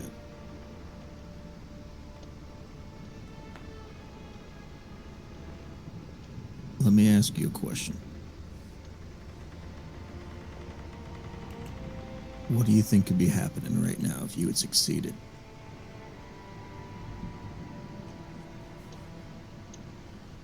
If you had killed the one person that could have saved your son?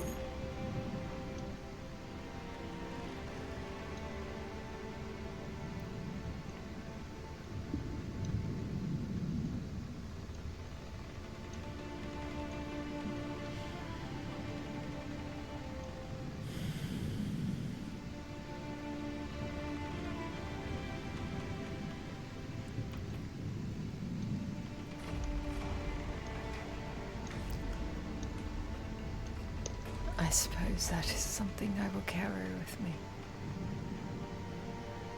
I know. And I'm sorry you have to.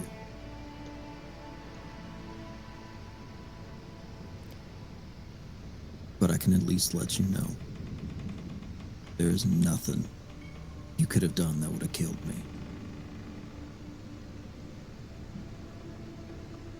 I wanted you to at least know that.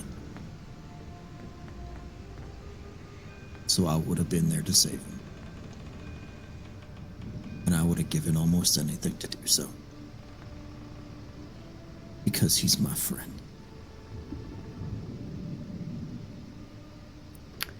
You see just the break of a well of tears just kind of stream down just one side. No, just a very carefully sculpted face.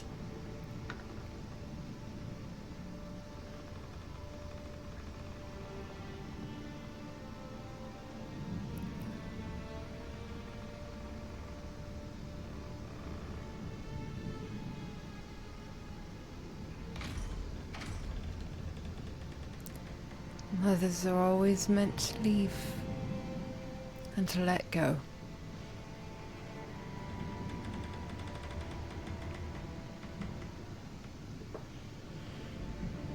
Depends on your view of it, I guess.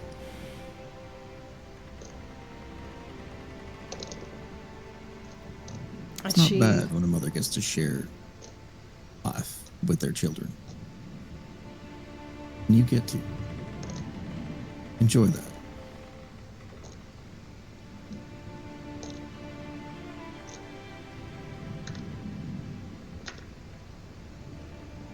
I hold no animosity. I get it. So you don't have to worry about me. I don't worry about you.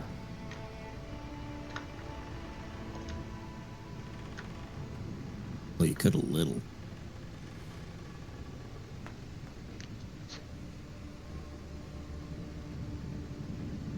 Thank you for your understanding. When parents are hurt, angry, and just upset and to make terrible decisions. And that includes mine.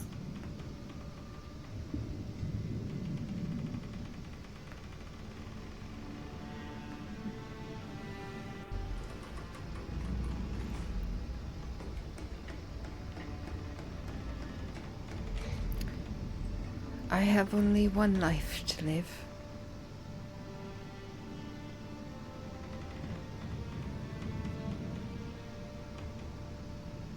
And I have given it to protecting those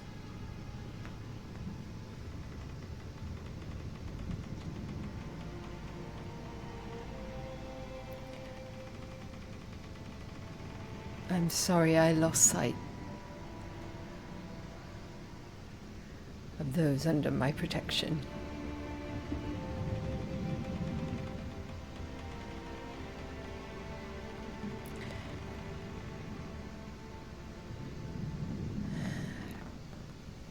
And she kind of leans back a bit and squares her shoulders. He would very slowly and gently kind of place his hand on the side of her shoulder and give her arm a squeeze.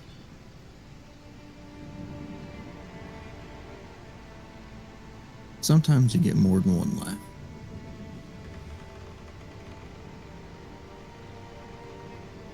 Don't lose faith in what you don't know anything about. Just get there. You'd be surprised. And he'll just grin a little bit. You see her somewhat form a small, like a forced bit of a grin. Something that is seemingly uncomfortable on her face.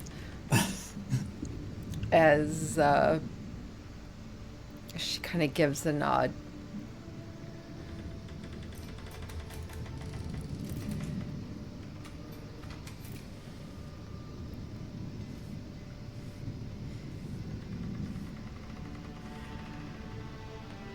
And you see her almost like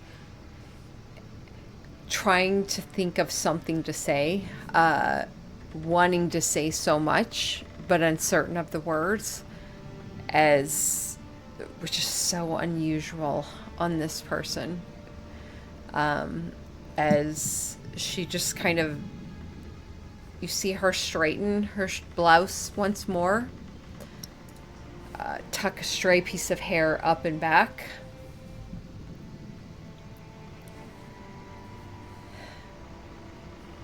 And then, yeah. He lets go of her and kind of starts walking down the hallway. Your next battle's not with me anyways. You might want to wear some armor.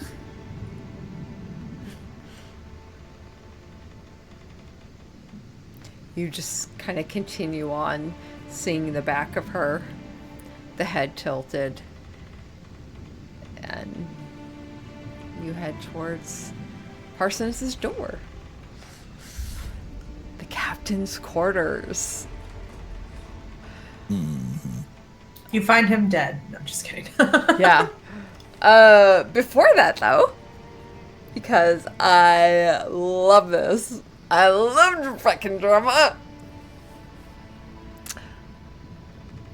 Hesteva heads to the end of the plankway. Her little bag in hand. Coming towards the navigation table, pausing only briefly as she connects eyes with you, Nina. And walks over to the group of you.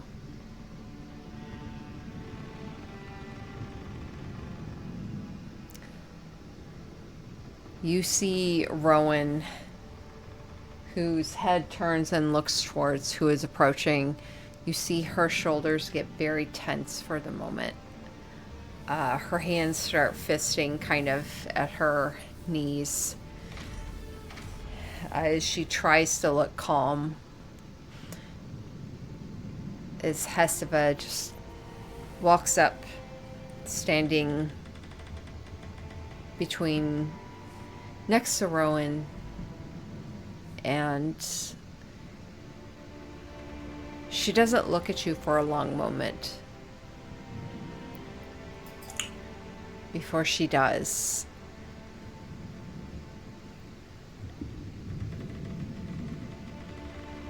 and you see her hesitate almost before she reaches up and unpins her hat and pulls it off. And she reaches forward, kneeling down, and places it at your feet. And then stands back up.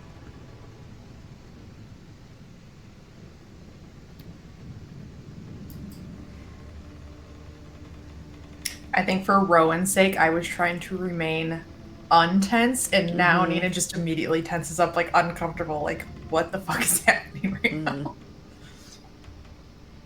And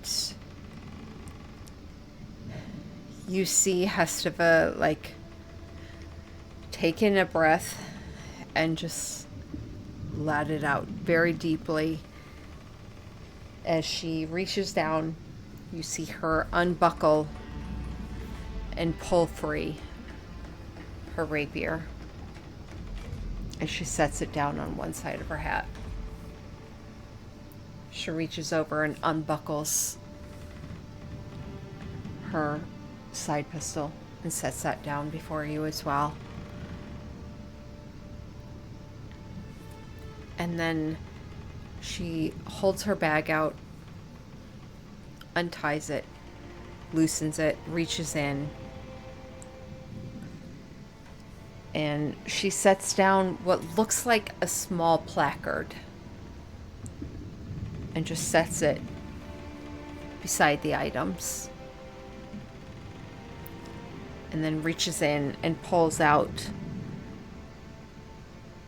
5 other items that look to be personal items of jewelry. 2 of them are rings. 1 of them is a bracelet. 1 of them looks like a kind of like a brokered, like a little pin type thing. Oh, I know what you're trying to say. I can't think of the word either. But yeah. Not Thanks. a brooch, but Kind of like a brooch. but a necklace still, yes. right? Yeah. And then lastly, what looks to be almost like a ring of nobility. And she sets all 5 of those pieces kind of before her weapons and her hat.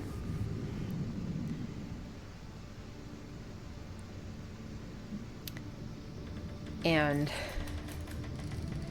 she stands back up, the bag kind of hanging loosely in one of her hands, her other hand just kind of clasped over it.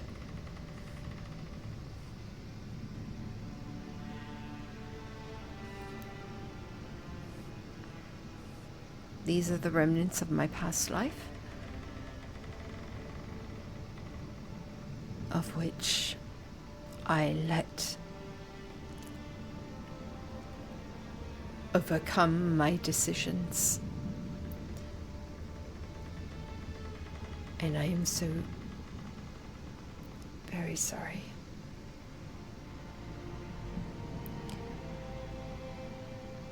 It is not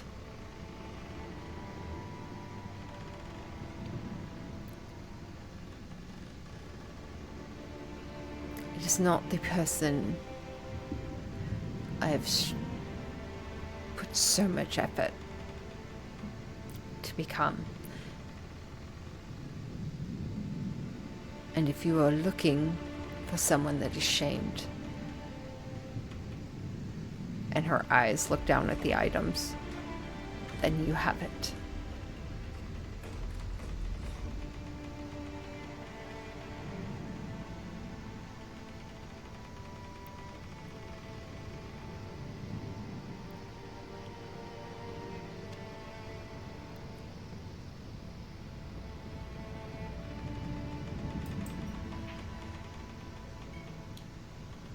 Look, I get why you did it, Estiva. You and I, we're the same. Because we're gonna be the ones who do the hard thing that everyone else would have pulled a punch on. And you're beating yourself up about it, I can see that.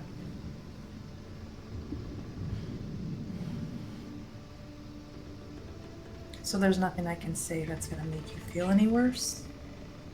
And that's not my goal. As someone has reminded me, we gotta give a little grace, especially if we expect some in return. So you don't owe me an apology, but just know that the next person who tries something like that with my family, it will be the last thing they witness.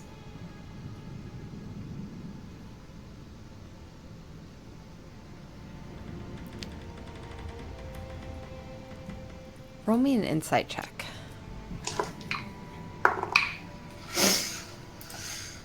Uh, 18.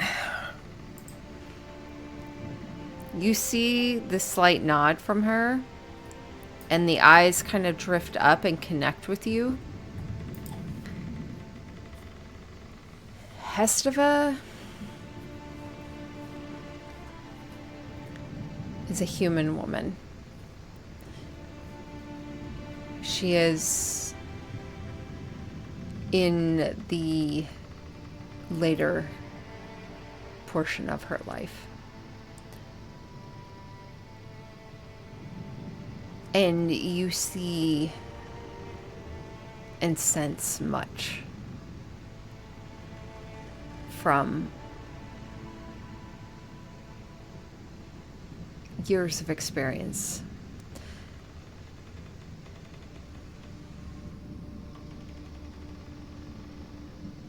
She has not gone wanting in experiences in life.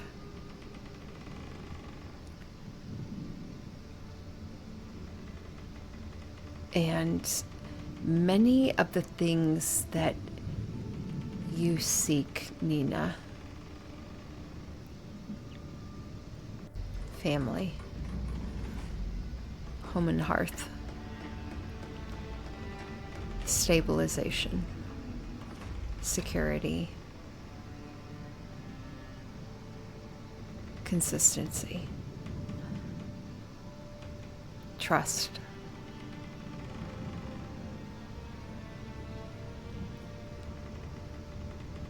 You see in the lines of wrinkles on her skin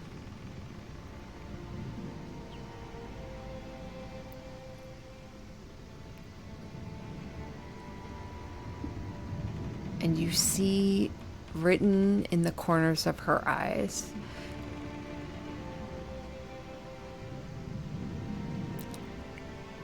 a respect and a defiance of one who feels equally.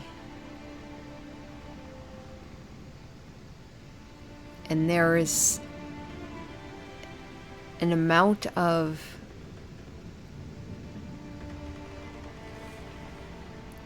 she sees you and understands. And if it came down to you and her, she would not hesitate.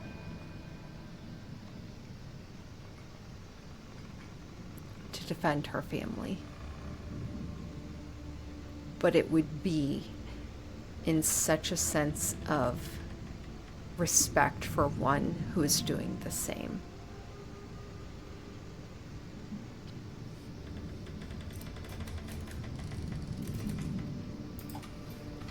I think I see that. I bend down and I pick up her things. And I look them over kind of one by one with a respect of my own before I hand them to her.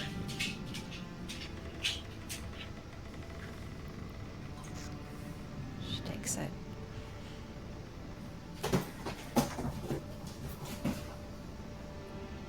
I don't think we made this clear before we asked Parsoness to come with us. Or maybe in general when we got all up in your shit, but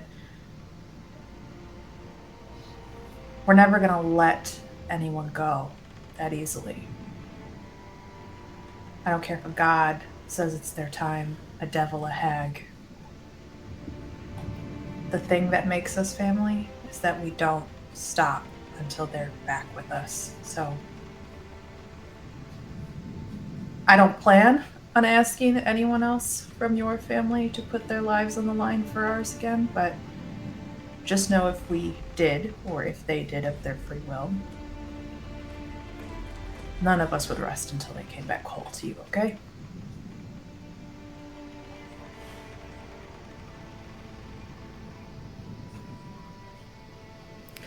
She's quiet for a long moment before you see her hand dip back into the bag of items. And she looks up at you and holds out a ring. I will take it from her and look at. You see this ring that was there, a ring of what looks like nobility. And as you're looking at it, you kind of glance up back towards her. She just gives a nod. Do what you do best. And I will back you.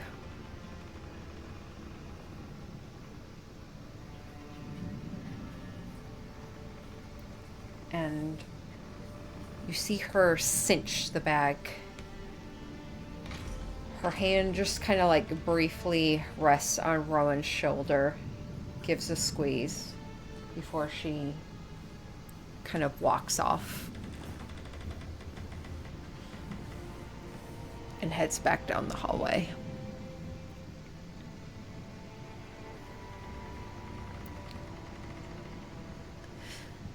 I kind of looked to Rowan really quickly. That wasn't so bad, right?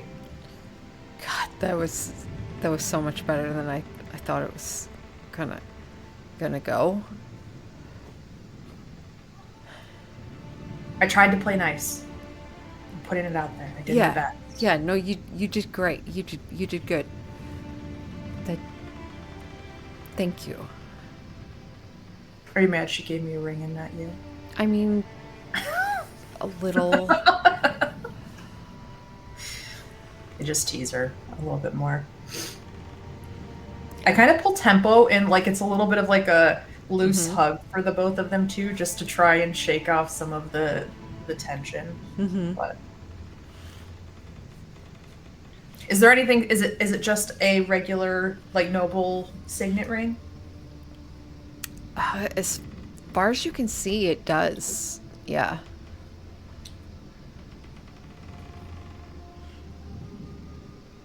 There is definitely a crest upon it, but you do not know Sure. what it belongs to. I'll tuck it on. It goes next to the finger where I have the ring of mind shielding on. Just as a reminder that I owe people grace if I expect it in return.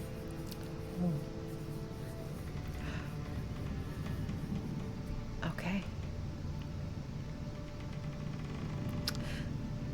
Nathan.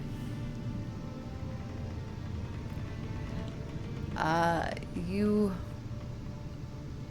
head up towards Parsoness's, the captain's room. How do you enter? Do you knock? Do you just walk in? I knock. You give a light knock. And you don't hear a response.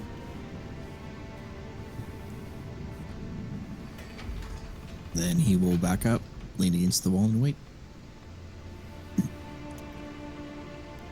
You lean against the wall for probably a good 10 minutes before you hear the soft footsteps of Hestava walking back down the plank. She stops at her door, pauses. She doesn't look at you. She just kind of tilts her head. You're expected. You hear the click of her door as she enters and closes it behind her. Yeah, but I was hoping he would walk up to the door. And he kind of stands up and opens it and closes it behind him. Actually, opens the door, walks in a little bit, and who's all here? You see, just kind of inside the room, you see Chara sat at the headboard of the bed. She is sat back against it, legs extended, crossed at the feet, and she is seemingly reading a book, just kind of twirling some of her hair as she's reading. You see Parsoness is slumped down in the bed, propped up on pillows, and you actually hear Char reading and aloud, and you just kind of see Parsoness is just kind of drowsily, eyes blinking open and closed. He does not look great. Very exhausted. Skin is losing the fevered color, but in that it is still very kind of grayish blue. Hair is very kind of still slicked back and messy. He looks very, very, very exhausted, but not wanting to sleep another moment, as he is just laying there kind of listening. And as the door closes, his eyes kind of drift a bit and look up at you.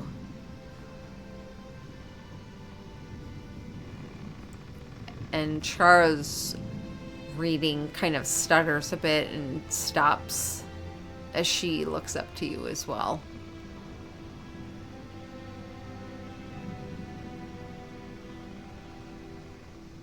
Can't stand yet, can you?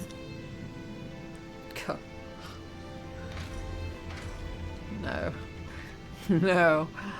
No, I can barely fucking move. Then you ain't ready for this conversation. And he'll turn around and open the door and leave.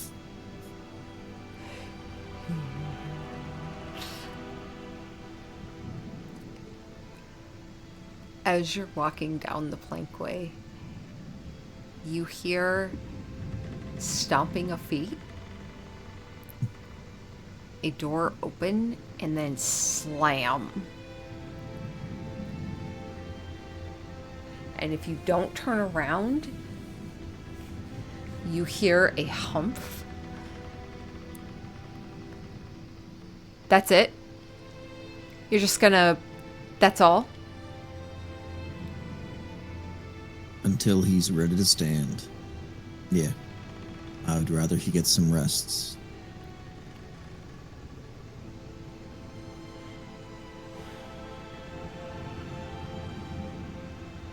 He knows.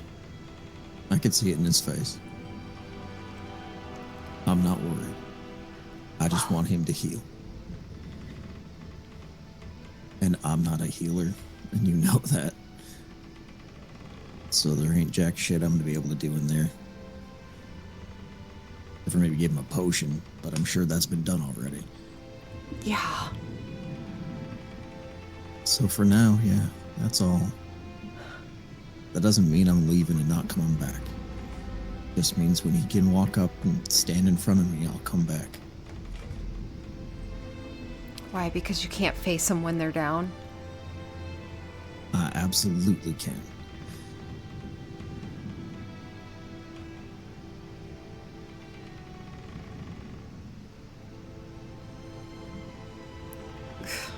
But I'd rather he has the strength to say what he wants to say too. This is not me holding back because I want to hurt him or anything like that. It's me making sure he has the opportunity to do what he wants to do. That's all. You see Chara, who's kind of been like fiddling with a lock of her hair. She kind of pushes it back a bit. Well, maybe if you gave him the chance instead of running away. Said he could barely move. I'm trusting his word.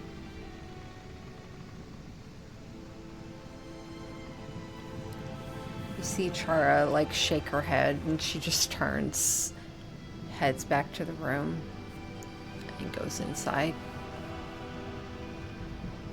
You hear the soft click of the door. And he just goes back to leaning on a wall up inside of the room.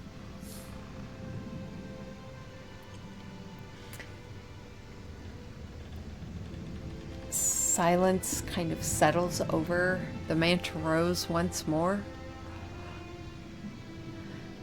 Anyone else have anything they would like to do for the next 12 hours? I did. Yes. I'd like to find, since the room is taken, I'd like to find one of these more private alcoves. Is that easy enough to Oh, find? absolutely. You kind of at one point stand up and make your way past the navigation table and kind of weave around to the other side where it's basically like the left side area, an alcove, where you see a viewport. I'd like to go sit for a moment, look outside the window, huddle up in some blankets, and I'm gonna fiddle with my necklace, talisman, pull it around to like cyan blue colored bead, kind of flecks of white and pink in it, and just start to speak a little softly. Hey, Ollie. It's been a while. I know I wasn't really too pleasant to be around for a while. All angry and all that, but I feel a little bit. A lot has happened, and I feel a little bit more like myself.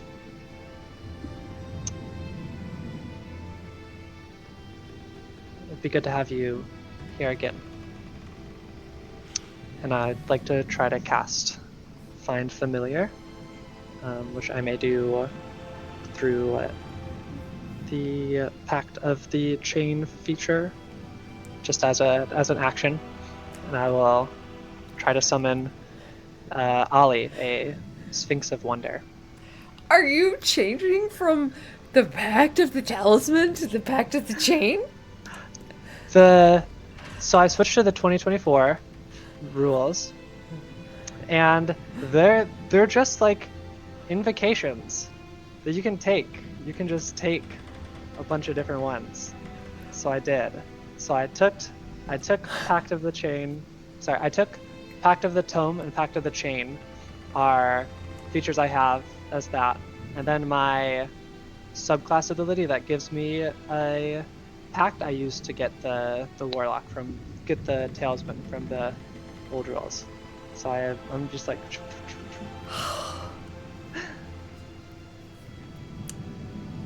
Right, because the new rules are you choose your patron, but not necessarily like the pacts become the evocation, so they're not like your subclass isn't your pact anymore. It's just your patron. I have not looked at the new rules on that. Yeah. That is fascinating. So okay. you can just pick as many as you have room for in your invocation slots. Describe to me what Ollie is or looks like. Yeah, Ali is a sphinx of wonder. They're I think a tiny little creature that has like blue fur and with like multicolor pink and yellow wings. I love that. And like feline features with just each one is very unique, just like kind of nonsensical patterns and like symbols and just all around in their like stripes in their fur. It's just like a lot of bright visual noise, and yeah, they are very very attracted to kind of to creative thoughts and ideas and novelty. And they were I met them a long time ago. They just by happenstance, and they were kind of enamored by my all the different thoughts of all these different beings swirling around me. But they have been absent recently, as I've been not. I have lost a lot of that sense of wonder for a while. So, have you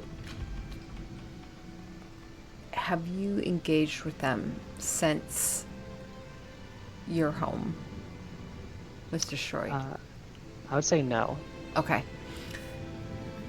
You see this almost cloud of light kind of emanate before you see it vaguely form a shape, and then you hear the purring as it just kind of emerges from it, the cloud almost forming into these wings as it shifts and shakes, the cloud just kind of almost dissipating as dust as it settles down, its backside kind of stretching, leaning forward, and it leans back towards you and presses a head against you. Hi, Ollie.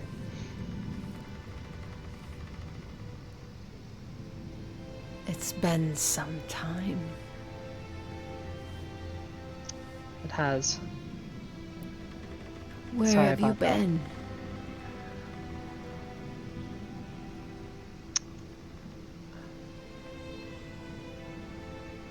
Not home.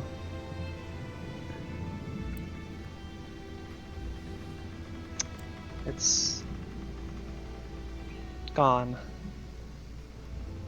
And I haven't really been myself.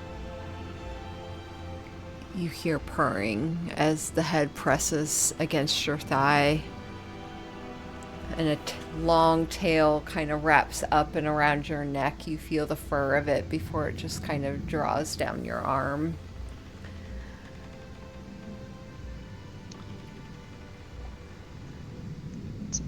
It's hard to know who I'm supposed to be now that I'm not really where I'm supposed to be. That just made it hard to do a lot of things, so I couldn't really get to you. But I'm starting to feel like this is a place I can be. Maybe a place I can stay for a while at least. With these people. The head nuzzles in against you, and you kind of run your hand along it, and you see the head lift and rest kind of on your thigh looking up at you, and you just feel the vibration of the deep purring as you hear the voice, the soft voice.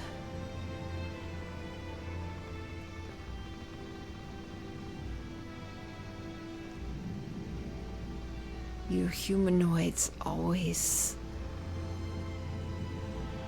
stress and worry over where you are and where you belong, instead of simply being where you are and accepting it. Can't argue with that one.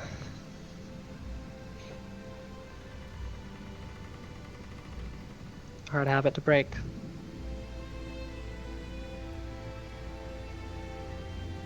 I am always so... And the cheek rubs against your thigh. The tail wrapping around the back of you and kind of around the corner of your side. I am always grateful to be by your side. If you Thank you. ever lose your way,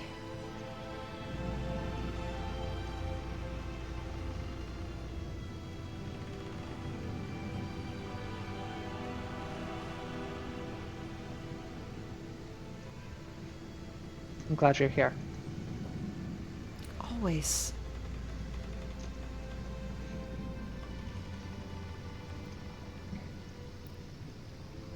You're sad.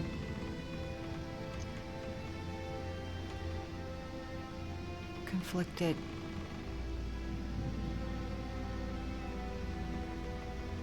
You should try purring with me.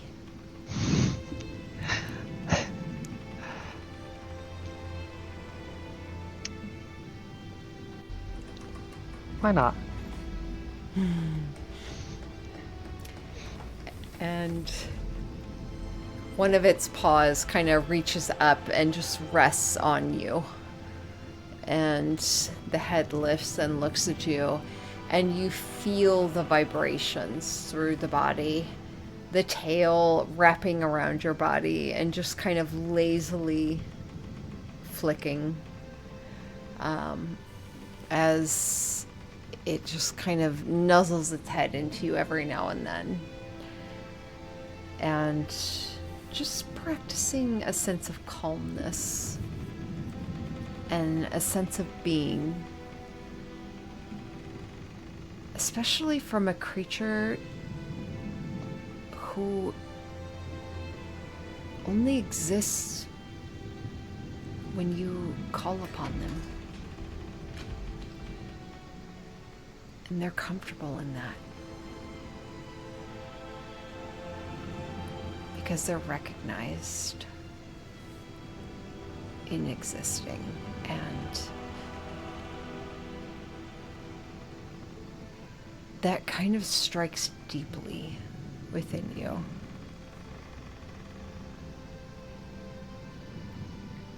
As you just feel the vibrations of the deep purrs.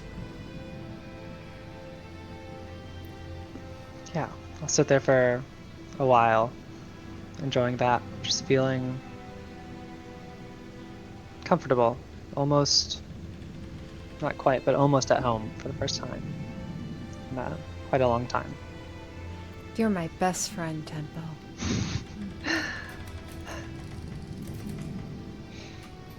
I'm really glad we're friends, Ollie. Me too.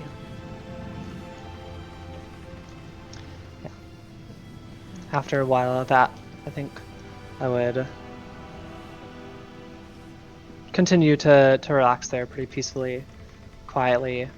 After a while, I would get out one of the pamphlets for Yala that I one of the pamphlets for Yala that I have, and I will start. I'll call out. Have a story for you,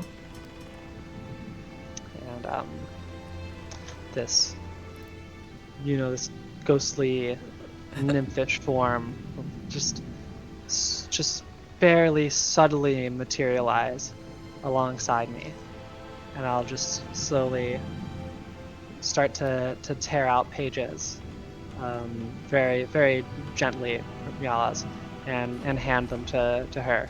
And as they do, as she takes them, the pages start to fade and become spectral as she reads.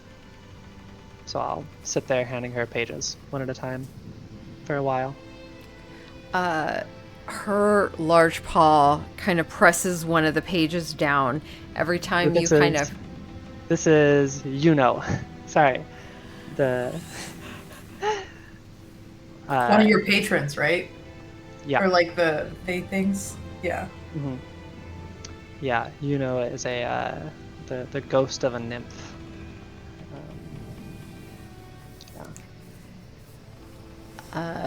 Yeah. You... Jim's like, great, 2 NPCs, I gotta come up with that spell. Sorry. No, Megan loves this. She lives for it. I do. I forgot who your patrons are. I remember 2 of them. You're good. I haven't been very, very, very active with that. Oh, no, you're good. Yeah, so this nymph-like creature... Are they curious? Are they more like chaotic kind of? She is very she was very lonely. She was dead and a ghost for a very long time before I came across her, and she would always keep telling herself the same stories over and over again. She ran out, so I brought her with me and try to get as many stories to her as I can. Almost like this creature is sat above you. You kind of hear almost like a babbling brook above you as these long, abnormally long arms kind of reach past you, and there's almost like not water, but like a fluidness beneath this translucent skin as they reach forward over both your shoulders as the fingers press against the paper, lifting it, and both of you at the same time kind of reading over it. And you get a sense of wonder and just enraptured as they turn the pamphlet over, and you hear a gasp and just general questions of, I can't believe it. This is only the first edition. We should get more. Will there be more? I remain in the cut for a second.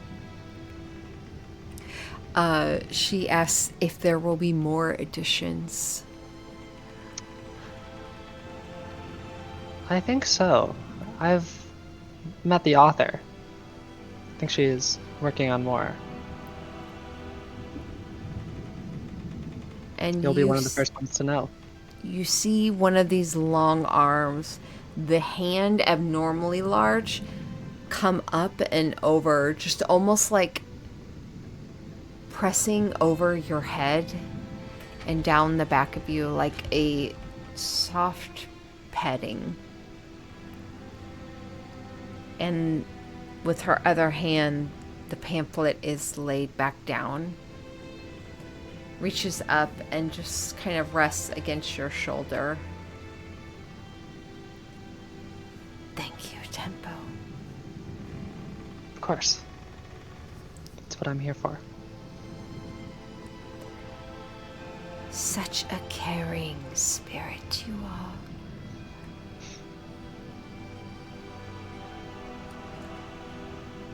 And you feel the hands kind of drag along your shoulders and then leave. Yeah. After that, that'll take some time to go through the pamphlet, but I'll leave it at that. Enjoying Ollie's company.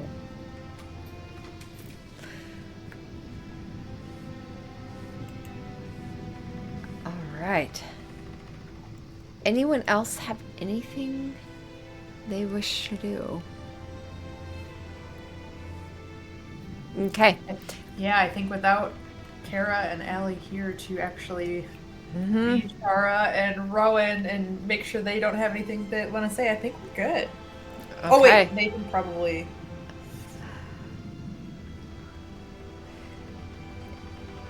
You're I'm good? just waiting for Parsons. Okay. So, with that, probably another couple hours pass. The route continuing.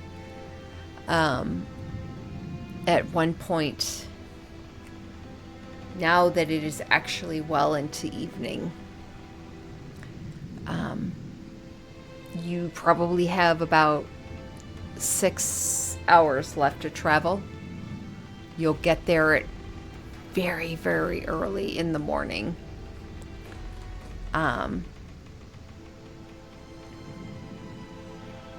Yeah. Everyone kind of settles down into their own rooms. A lot of introspection. Rowan would check on Harburg, probably spend some time there. Some discussion. Changing his bandages and everything like that. Ruby would be continuing to make teas and things, and Nathan, you hear the soft click of a door and see Ruby walking forward with what looks to be almost like a... not like... oh god. Not like Vaseline, but something that would be like rubbed along the skin or whatnot. And as she kind of steps past you, heads towards the door, you get a strong smell of almost like herbs and pine and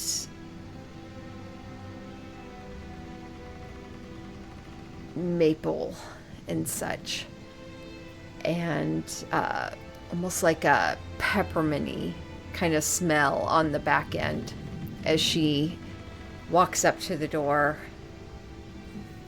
and just gives a small little knock. Her ear kind of twitches a bit, turns the knob, looks inside, steps in. She kind of peers her head back out, looking at you.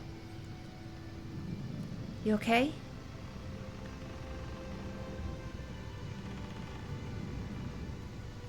Getting there. Okay. Did you... okay. Wait, is she talking to me? Yeah. Then I have no idea what she's saying. Oh, that's true. That's true. You just hear some random words. She's looking at you. Waits. Kind of just like, huh. Smile and nod. She just kind of awkwardly leans in and closes the door. And then it's probably a good 10 minutes later before the door opens again and she steps out, tray tucked up under her arm. And she walks up to you and kneels down. Would you like a poultice or anything? I could make you some teas or something to help calm you. You're adorable, but I have no idea what you're saying. You see one of her ears, both of her ears just kind of drop a bit. And she just reaches forward and like rests a hand on your knee. And then she stands up again.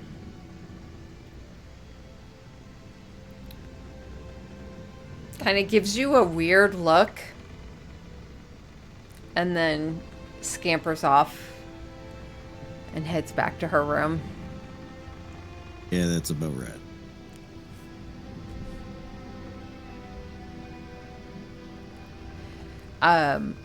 You do hear some talking going on in the room.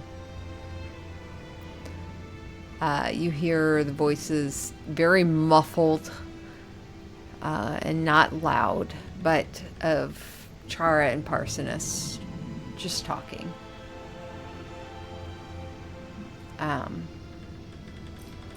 Do you want to continue to wait, or yeah? Okay. I think at this point, Nina comes looking for Nathan because it's been a couple of hours. It's been hours. Yeah. Nina comes looking, kind of rounds the corner, sees you leaning against the wall. What's going on? I'm just waiting. He can't even get out of bed yet, so Is he unconscious? no.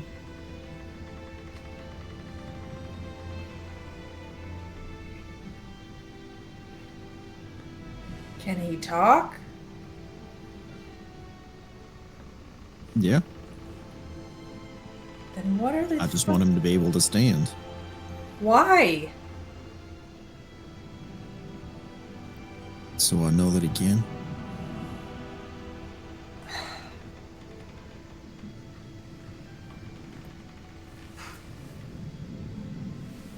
Nathan, I know that you are trying to let him rest, but we are running out of time. So you need to go in there now and say what you're going to say to him. Because I'm about to go in there and tell him what I think he should do with the Manta Rose. So. Well, I hope you don't say burn it. No, I told Hestiva that, kind of. But How you doing? I'm fine. I just... If your roles were reverse, you wouldn't want his pity. You wouldn't want him waiting until you could stand. You'd want to talk to him. Probably. So why are you treating him like he's a baby? That's a grown-ass man in there, being coddled by a woman. Yeah, but it's kind of funny. I'm sure it is.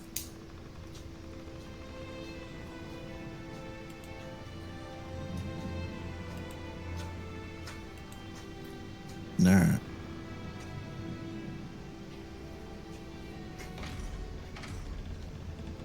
You don't mind waiting out here? No. I'll wait my turn. Take a number. Thank you. I give you a kiss on your cheek. And then push you in the direction of the door. Alright. Push it open and walk in. You push open the door. Nina, as Nathan pushes open the door and heads inside, roll me an Arcana.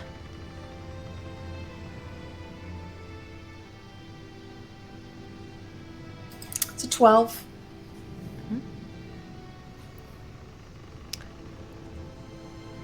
You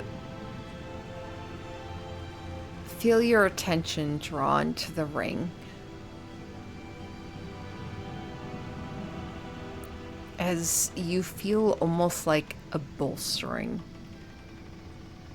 as having worn it now and your thoughts have been all over, but as you have been thinking about everything that's happened, your anger towards Hesteva and everything, you have managed to get to the point of possible attunement and have the choice. Would you like to complete the attunement to a ring of protection? Hell yeah, I think she just feels that and starts fiddling with it. Knowing that there was kind of like an acceptance she had to do with the Ring of Mind Shielding, and trusting that Hesteva's not trying to curse her in any way. She would do that, yeah. Okay. As you complete the attunement, giving into it, letting it commune with you entirely, for the briefest of moments, you get flashes of memory from this item.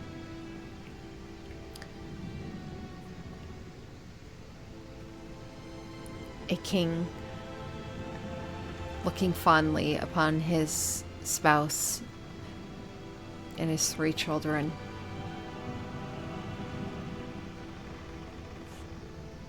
A flash of memory as you see nothing, but you hear the whispers of this king. I'm giving you the protection over my family. I trust them entirely into your care.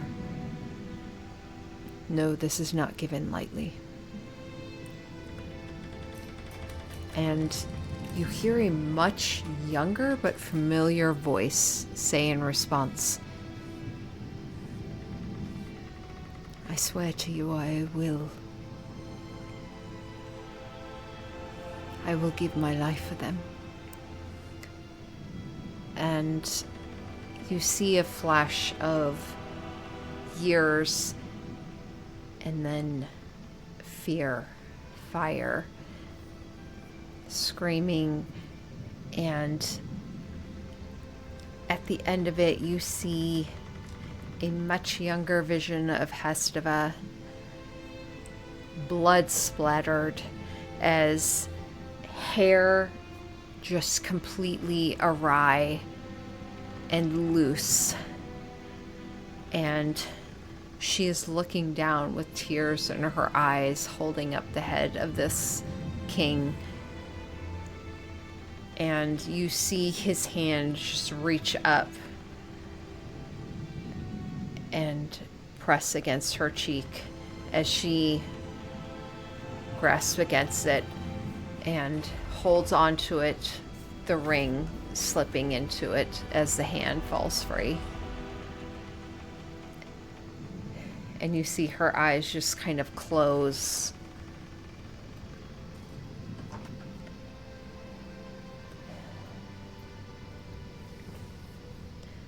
And the vision fades. And you feel a renewed sense of confidence and and protection upon you.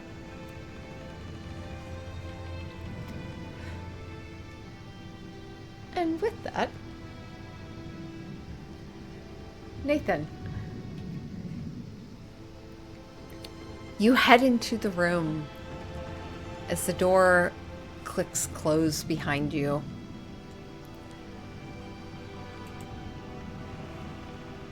And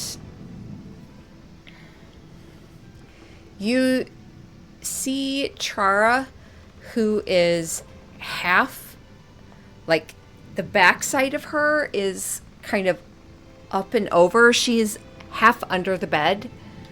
And you hear her, like, rummaging around. And as she hears the door close, you hear a slight thump. And as she backs out and looks at you, oh.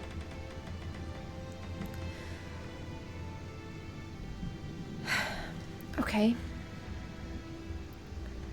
And she leans on the bed, stands,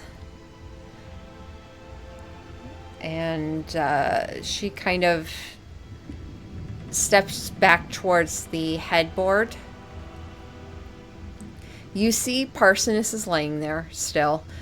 He is more sat up, though you see you guys have only had one long rest. You see he's lying there. His hair is a bit, it looks like it was somewhat washed as best as possible. But it is still kind of just slicked over and askew as he kind of looks over towards you. There's still just exhaustion in his eyes.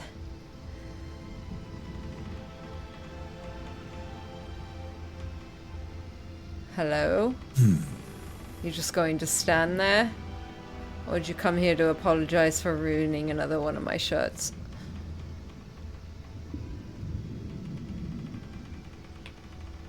Well, let's see. I was gonna stand here and debate what the first things I wanted to say were. Well, an apology I for the already shirts. apologized for your shirt. Well, this is a new shirt. Said I'd get you a new one. Okay.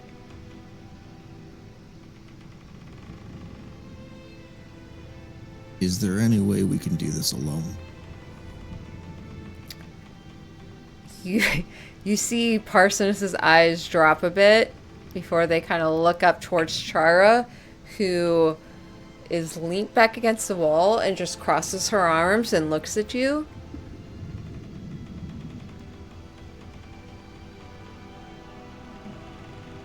Please.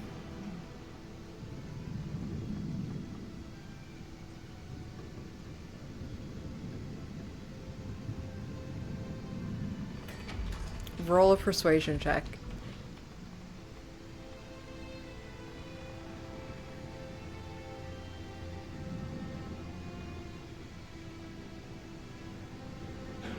$14.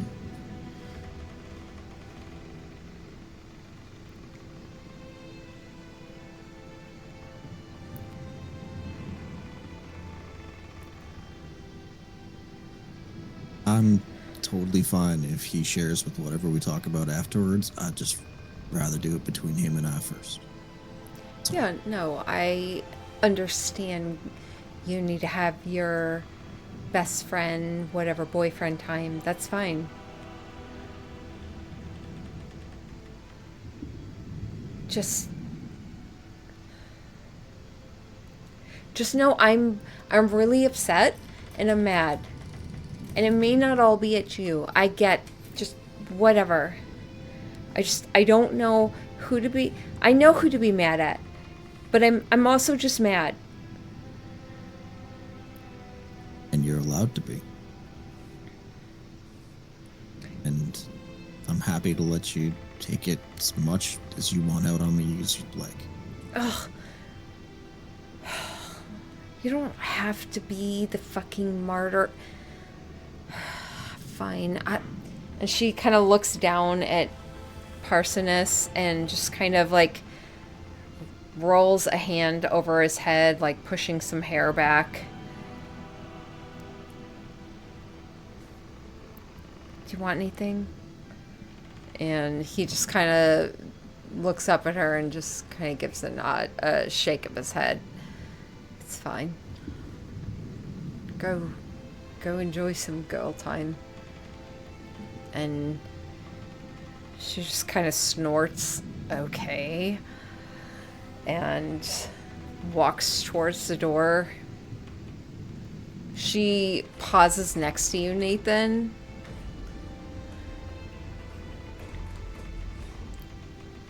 Yala's watching you. So you are. No. Yeah. Yeah. Door opens and closes behind her.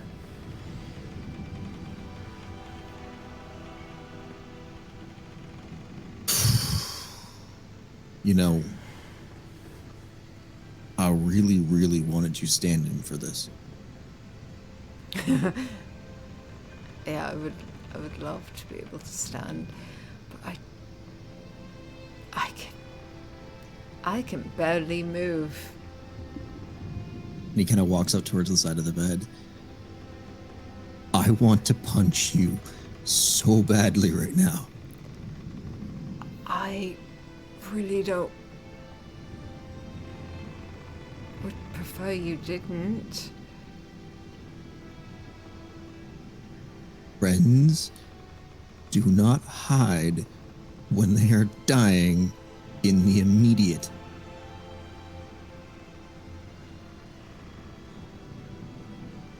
Qualification there.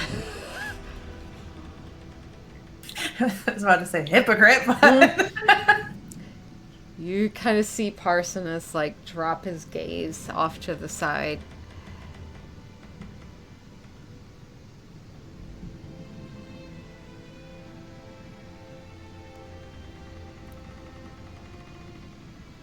Look.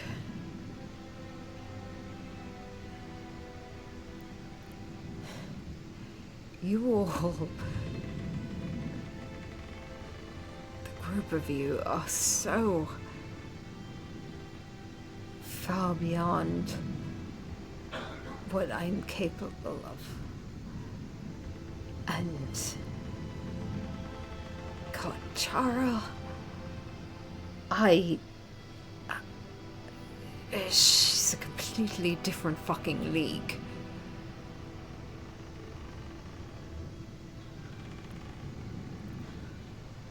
Yes, I shouldn't have been so fucking stubborn, but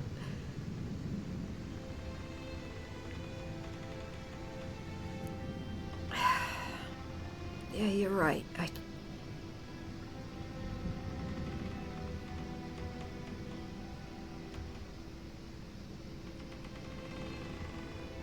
Maybe I'm not.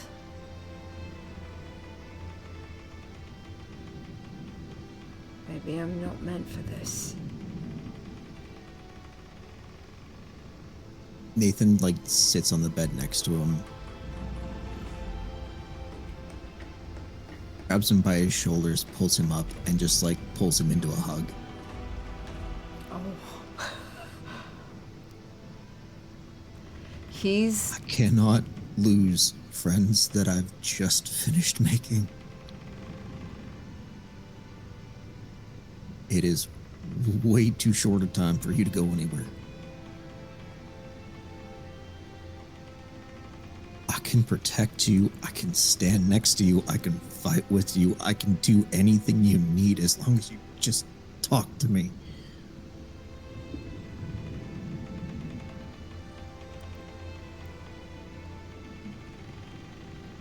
You kind of feel the brush of his hair, almost like someone who's nodding.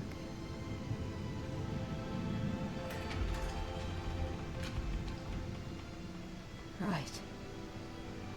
I'm sorry.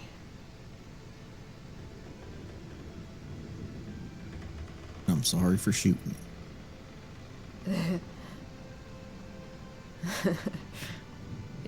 Right.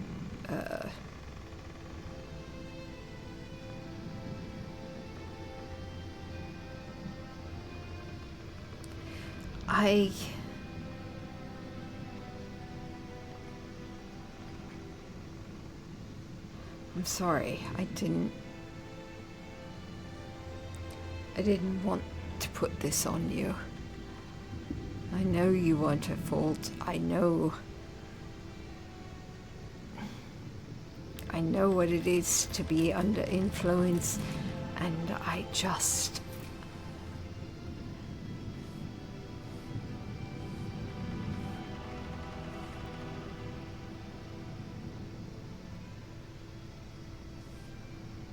I didn't want to put that guilt on you, and I apologize. I see now that it was worse. And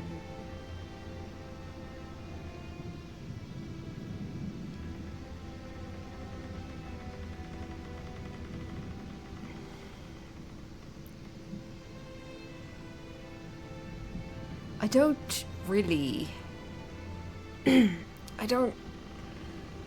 have... I've never really had friends. I have family. And, of course, we consider all of you family to a degree, but I just want you to know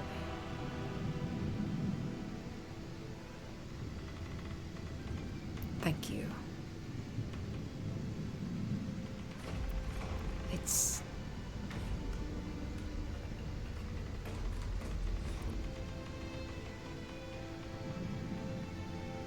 All right.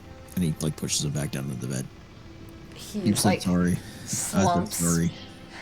back into it. He has levels of exhaustion, ridiculous, and he just kind of like drops, and he's just like, sure, yep, okay. Now the hard part. And he'll pull out the 2 pieces of folded paper where he wrote down everything he had the vision about and hands it to him. He like 2 fingers grabs it. You're going to want to read that now. Do I? You made it sound like this is the hard part, and I just kind of, I feel like I just escaped death. Kind of feel like maybe I'm due for a little bit of not hard. I'm sorry. Did you need me to go get people to come back in here and baby you some more? Okay.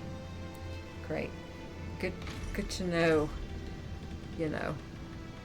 No, I thank you. Do you want me to read this in front of you? Would you like me to read it aloud? I mean, you can not read it aloud, but I definitely want you to read it now because it's, in a serious note, important. And I want you to understand one thing about it in particular from my point of view and my thoughts is that I don't care where you get pulled to or what happens in the future. I will come for you.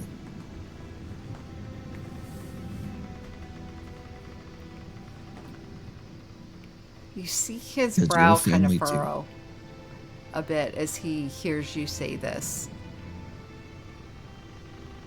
And he realizes the seriousness. And he looks down at the papers. And you see the eyes, these ice blue eyes starting to read, trailing back and forth. And he flips the pages over. And as you see, he gets to the last page. You see his eyes kind of pause a moment before they continue on. And you see almost this resolution of some deep-seated fear suddenly reemerge. And you see a slight bit of panic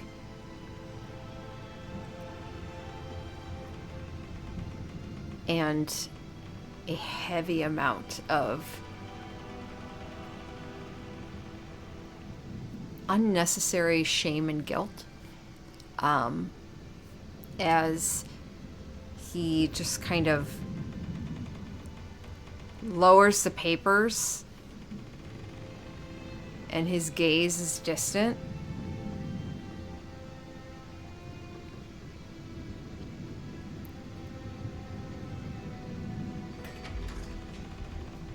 And he just kind of tosses the papers onto the side of the bed. Understand two things before you finish spiraling in your own head. This is the vision of an angry, hurt parent. This is somebody who has a deep-seated anger towards others, not necessarily you. But on that same coin, this is a full-blooded god with an all-seeing eye.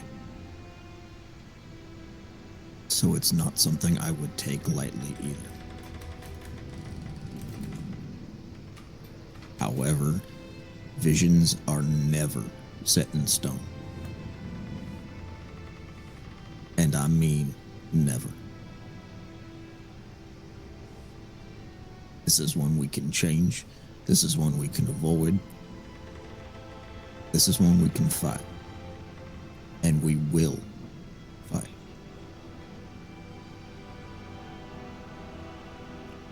I will fight. Roll a persuasion check. 19. He's not looking at you. He's looking at the foot of the bed.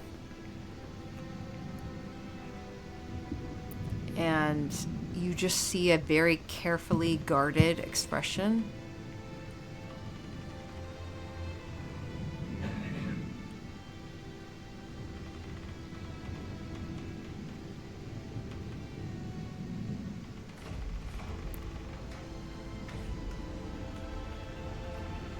Do you believe it? That I will fight, or what's written? The message from your god. The unfortunate reality is it's a message from my father. Technically about yours. Get that one out. Nonetheless, there could be truths to it. I mean, Rowan has visions that has truths. So I don't think it's in the domain of the gods alone to see things before they happen. However, like I said, things don't always go the way they're seen.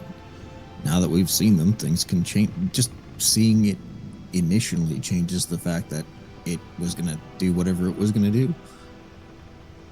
Prophecies are like anything else. You tell the story and somebody hears it, it's either self-fulfilling at that point or it doesn't happen the way it's said because it changes, because you have previous knowledge of it. Believe it. Which part specifically? Because I don't believe you could hurt anybody you cared about. I don't believe that part. I believe that we are friends. I believe we've had times together. I think we still will. And I believe I'd fight by your side. So like I said,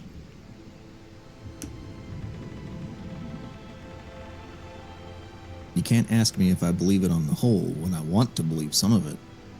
Hell, some of it has already happened, so technically it doesn't matter whether I believe it or not. It's literally happened.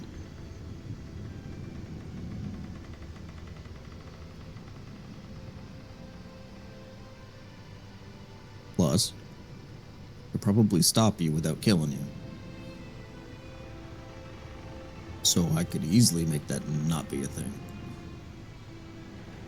I might have to knock you around a little bit, but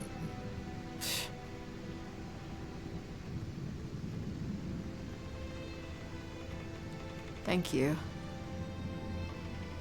my question is,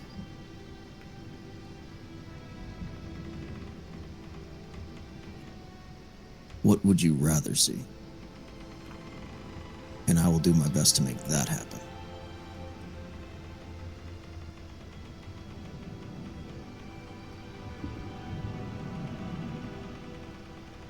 He is quiet for a long moment, still not looking, like not meeting your gaze.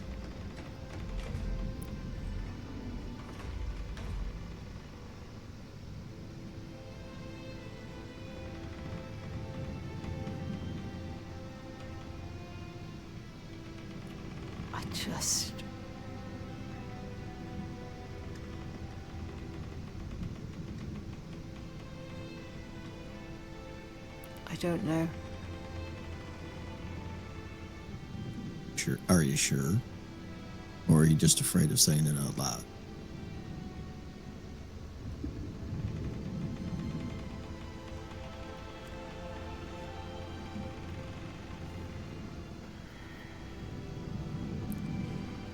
I'm not really feeling all that great. Yeah, this is kind of what I figured out. Look, can you just give me some time? Mm-hmm. And Just think what you want. You almost see like a defeated look come over him. As he just kind of snags the papers, drags them up,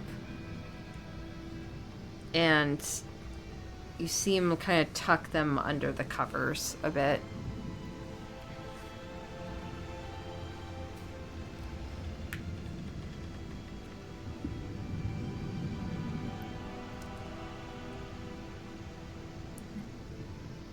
just say what's on your mind. Don't hide. Especially from me. I don't.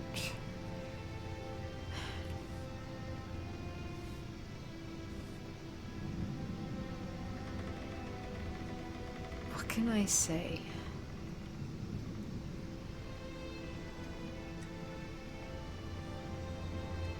Anything you want. Half the things you don't. So I'm here to listen. Say fucking anything. pissed off. It's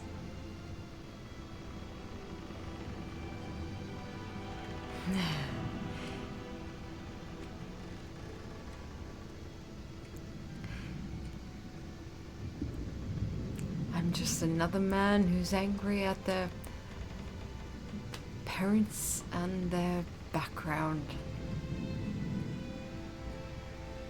Mm-hmm. No different than anyone else. Well, I wouldn't say no different. You're very different from a lot of people. You know my background, then you don't hate my guts. So that's something. We were never really meant to be friends, were we? Mm-hmm. I told you I don't really believe in prophecies. And whether somebody thinks we're meant to or not, we are. Period. And since when have you let somebody tell you what you can and can't do?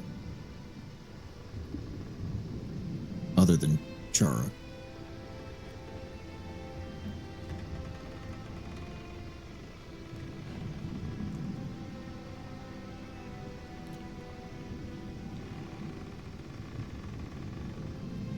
He kind of reaches back under, pulls the papers out and holds them up. I prefer she not see these. I kind of figured. But at the same time, I figured you want to share. I prefer to write That way my she own. can- Good.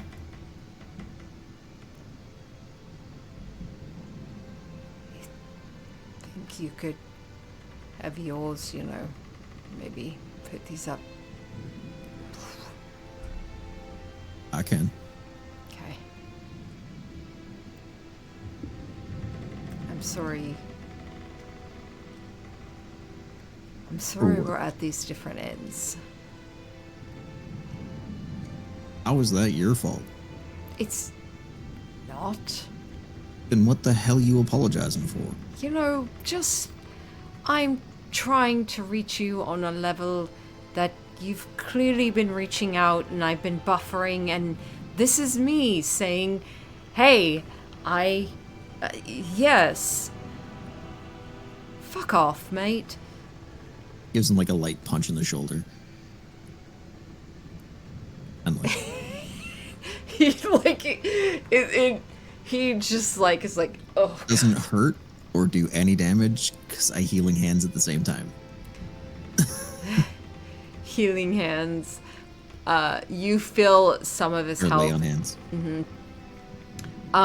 Oh, that's something I did not tell you.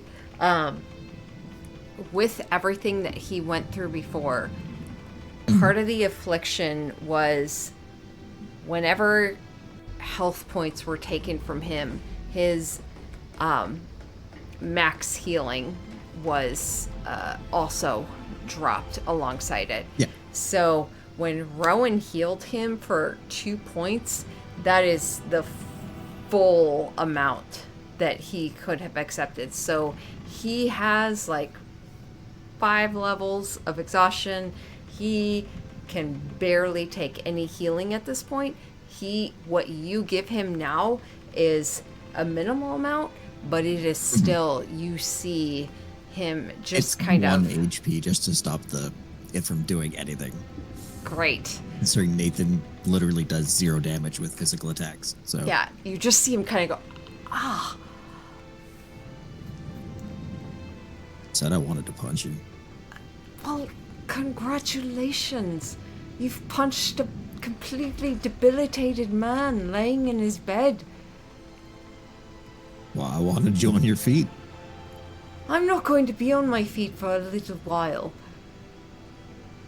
Yeah, well, you can fly, you'll be fine. Your dad sucks. Yeah, This is where you say mine does as well. I've never met yours, I don't... No, I met your grandfather. I've never met your dad.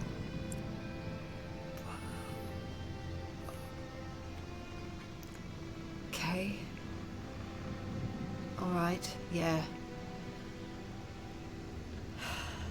Well, You're not super close with any of your family on that side, are you? why? I'm just worried about somebody wanting to kill my ass for literally killing thousands of your kind.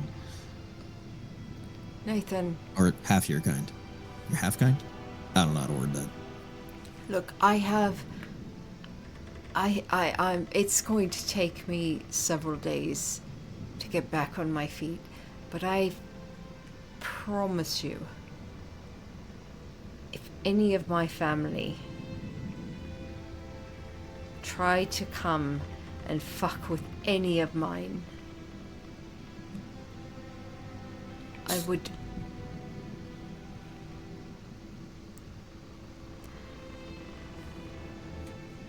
There is so much I would do first, before I let them even come near any of you.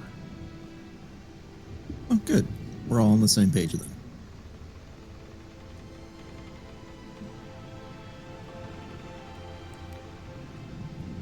Great. All right. I'll let you get back to your rest if that's what you're actually getting. Sort of. I saw the rabbit come in here with some interesting items, so you do you. Oh, yeah. Could you please, whatever she mixed over there, just take it out, pitch it, make it look like I drank it. Yeah, I can do that. Thank you.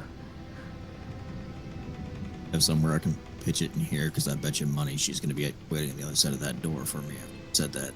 She's got hearing. I mean, take one for the team, just, you know. What's it going to hurt?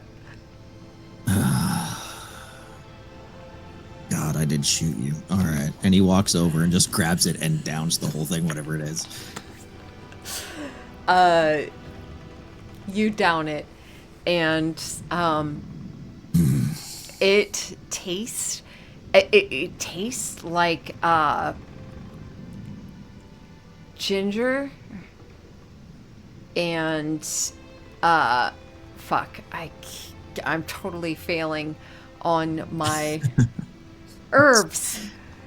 It tastes very bright. And there's some heat on the back end, and you feel a calmness come over you. And it feels very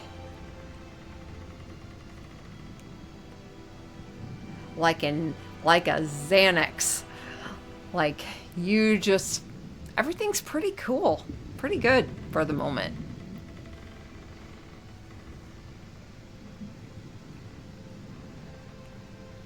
Why does that taste like cheerfulness? Is that what it is? Why the fuck could that not have been what she get? And you see like regret coming over him. You ever fallen asleep in a boat on a lake before? No, not recently.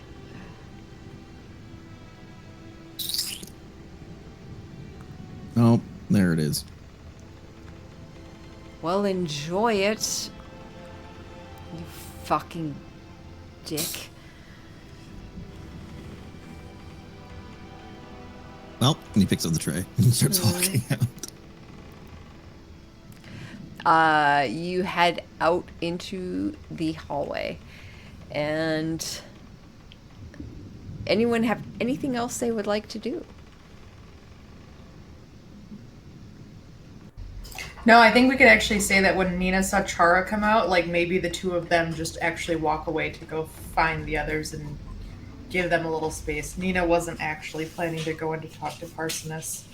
That was a little white lie she told. Go in there. So yeah, we can Okay. move forward. I think I will let. We can retroact a Yeah, we can do conversation a between follow-up. you and Chara. For the most part, though, I think all of you probably spend the next few hours just kind of doing your own thing, conversation and such, before you start to feel the pressing matter of what you're coming into. You don't really need a long rest. Parsoness is absolutely going to pass out into another one. I think probably in the moment, Nathan, Nina, Tempo, Rowan, and Chara, the party of you, seated at one of the observatory areas. A tray of food before you, some drinks, and this almost quiet tension of what's coming, as you have probably a few hours left before you reach Westbridge. With Yeah, all of us gathered here, I'm gonna cast Aid again on 3 of us. Well, there are 6 of us total, including Ollie, that get aided, so 2 casts. Okay.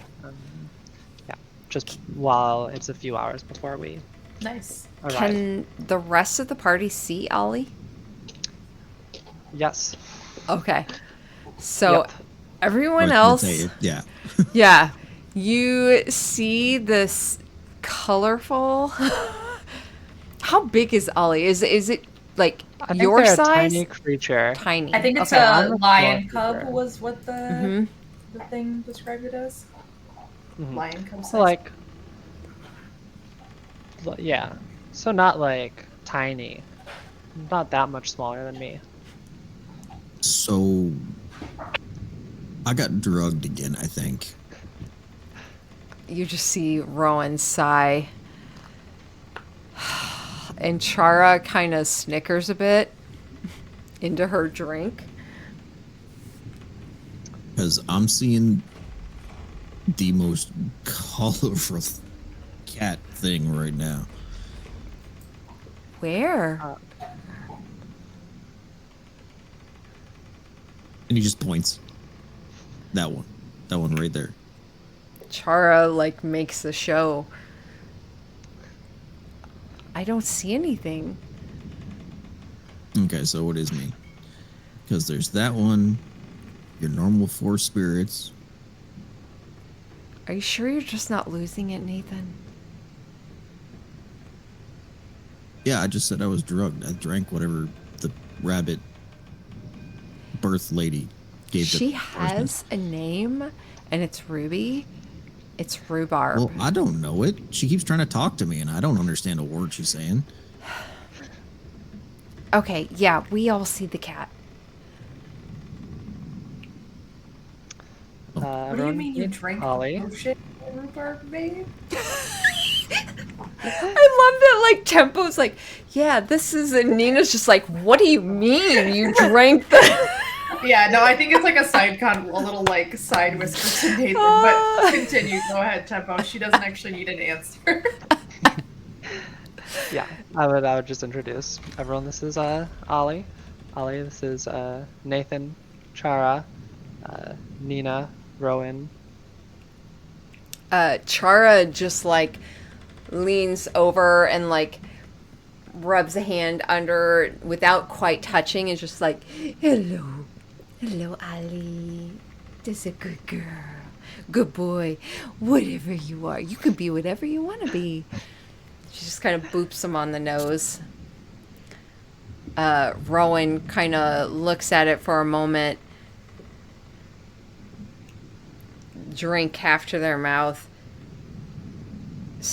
So... I don't... Okay. It's cute. It's cute. Is it dangerous? Is it real? No, that's real. They're a friend. Yeah? Yeah. Okay. That's... I mean, it's a fair question. You do summon spirits, so All my spirits are friendly. well, I meant the real part, but you know.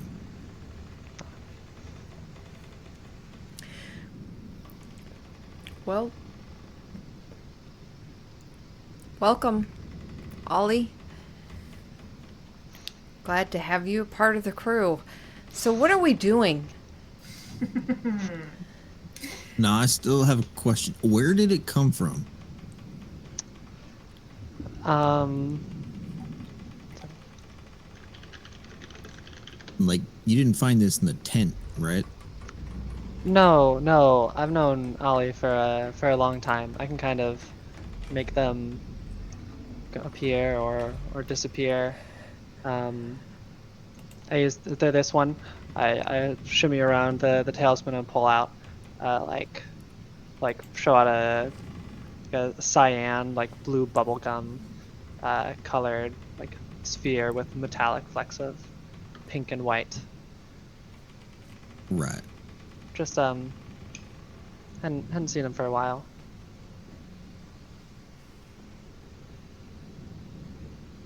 And now, but okay. I have a lot of friends. Yeah, it's the perfect moment for it. This is like Kismet. You needed them, and they came and showed up, and we're so happy you're here. We're so happy you're here, Osmond. What's his name? Ollie. Ali. Yeah.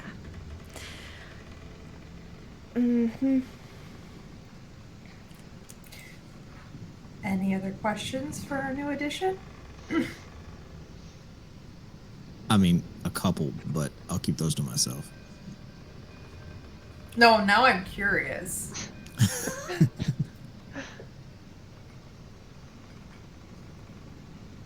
Okay. So what are we doing next? Rowan, can you recall that vision that you got in as much detail as possible? What that group tried that didn't work, what they tried that did work. We need details so that we can try to avoid making the mistakes they did. Okay. Yeah. And she will spend 20 minutes describing everything she remembers about it. Specific things I would say to note. I was trying to remember from the combat, but I don't even think we spent that much time fighting it, so we might not have that many details, to be honest. Well, But whatever benevolent DM is willing to give us. okay. Let's see.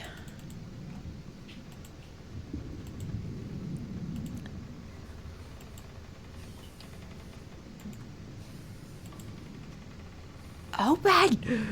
Okay.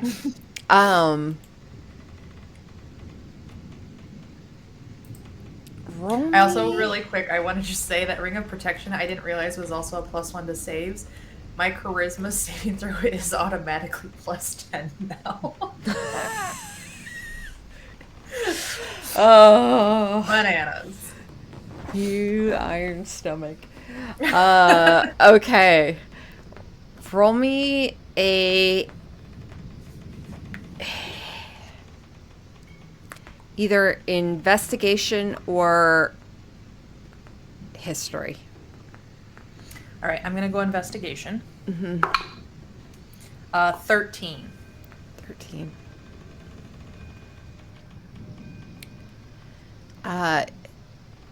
Rowan gives you the story of everything she recalls.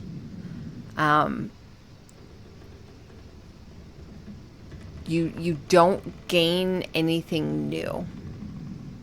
Okay. This is a roll anyone listening can make, actually.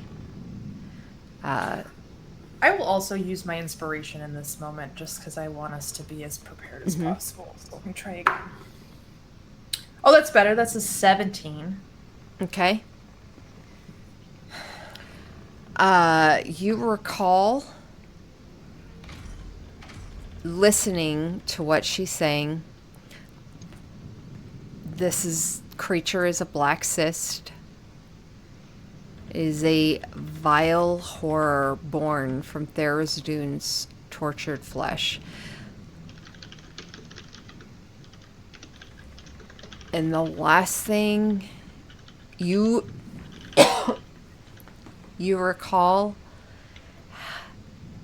the amount of madness and fear it brought with it.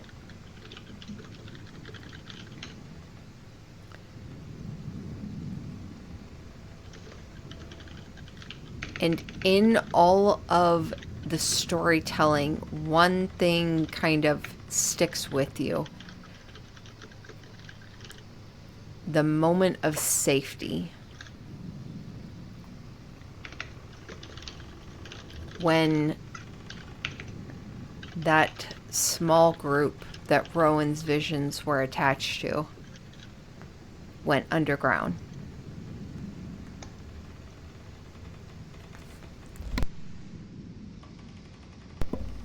And seemed to be beyond the reach. And that is it. Okay, so underground. That's easy enough to do. We've got Eunice down with her mushroom people down below. So anyone who can't leave, can't evacuate, should just be ushered there for safety. That's something. The madness. Anything we can do to bolster ourselves to resist that, I think would prevent things like that happened to Nathan and I yesterday happening again. Rowan, I don't know what your cleric spells hold, but is there anything that can give us a boost that you can prepare without zapping too much of your strength? And out of character, I'm thinking like Hero's Feast. And I can always pass this on to Kara too. Yeah. Because that's 6th level, she should be able to prepare that. But again, I will pass it on to her if she wants to. She kind of nods a bit, thinking, I don't know if I...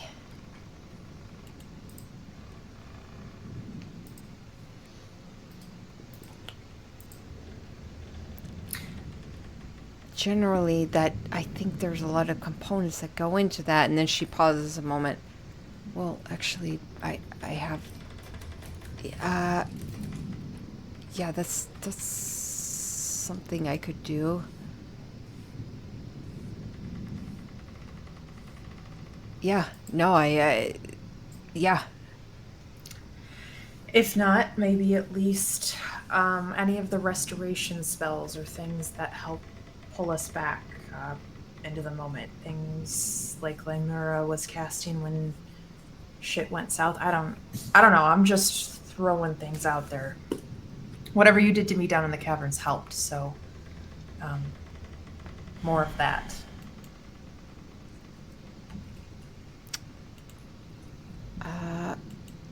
Okay.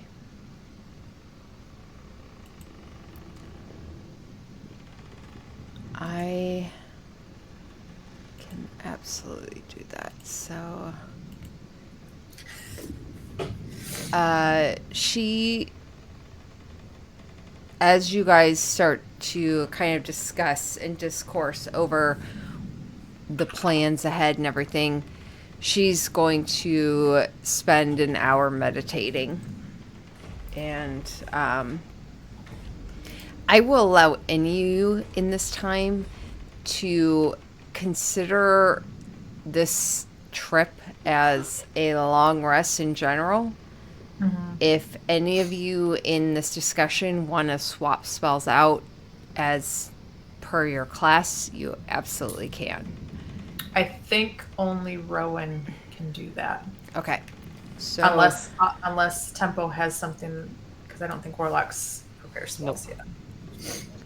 They changed like the language, which was really confusing at first. They changed like the language of like Yeah. all the spellcasters to prepare spells now, but that it means different things for every class on when they Yeah. prepare spells, whether it's like daily or when you level up. So We might want to give Allie just a notice in case she wants to do any of her seance spells. I don't know if there's anything on her spirit table that would, or not spirit table, but you know what I mean, the ones that she can switch out of that she might want to. I unfortunately her character sheet is Yeah. unavailable to me again. And that's okay. No, that's okay. Let's just see. What is Bard of Lore is what she is, right? Yeah, I was trying to get into it earlier and it locked me out again. I'm just gonna pull up the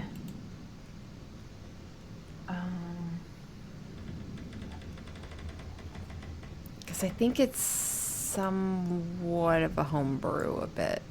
okay. I was gonna say I don't think it's part of the Oh no, Oh, no, it's she's College of College of Spirit. Spirits. Yeah. Okay.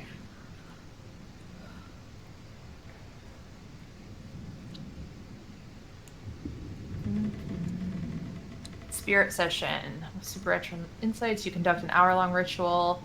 You must choose a level equal to. You temporarily learn one spell of your choice from any class. It must be in the school of divination or necromancy. So yeah, I don't know.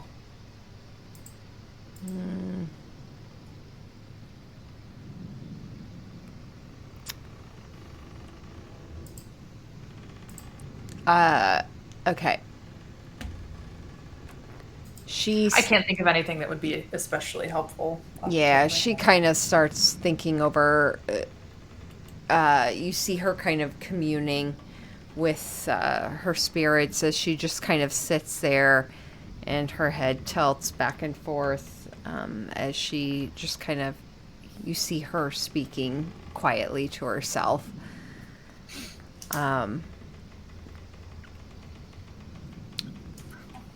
You all spend the hour going over tactics, things like that. And I think this would be a good place to do a. Let's take a quick 10 to 15 minute break. How about a 10-minute break? And then we will arrive at Restbridge. Cool. I'm Ellie, probably gonna you have to go in a little bit over an hour. Okay. Okay. No problem. Cool. All right. 10-minute break. We'll.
more. So Hestava, Philippe, Anise. Does Tink eat? No. Okay. Fennel. Fennel's Fennel's- on vacation, right? Yep, Right. she's not there. Okay, so anyone else? I mean, I don't know if Harbeck, we could probably bring Harbeck. some to- Yeah. Yeah, absolutely. I think Rowan would probably help him come out and take a seat and help him kind of slide down and sit and hand him food, which initially she goes to kind of try and feed him something, and he just kind of like dips his head to the side apologetically, and she just nods, and Hestava just kind of reaches forward gently, and her hand under Rowan's takes it and just rests it in front of Harburg. And everyone just kind of, few minutes later, Harburg just kind of almost guiltily looks down, looks up at Rowan, and just, you see him just kind of lean forward and whisper a small apology to her before he, with his lone arm and hand, just kind of reaches down and starts eating from it. But yeah. Everyone gets the benefits. Oh, go ahead. Well, that's okay. I think as everyone's eating, especially if we have some of the Manta Rose crew here, I think Nina kind of looks to Nathan, and he can see that she wants to talk to them about what's coming and what they've previously talked about, what we think that the Mana Rose should do. And she's like, in her eye, he gets that like unspoken question of like, is now the time?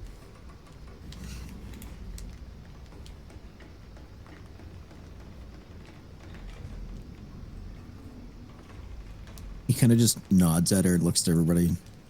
All right, y'all. We got some things to talk about. We got to make a plan. And honestly, I think Nina's got a pretty good one.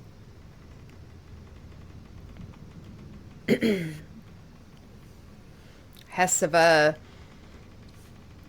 who is like drinking from a teacup that does not have tea in it but smells strongly of alcohol, kind of pulls it down and sets it down, clears her throat, and you see Anise and Philippe both kind of stop their chatter for a moment and just kind of still a bit and turn their attention towards you.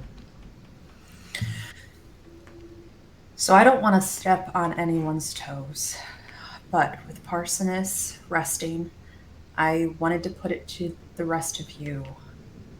What awaits us in Westbridge is deadly.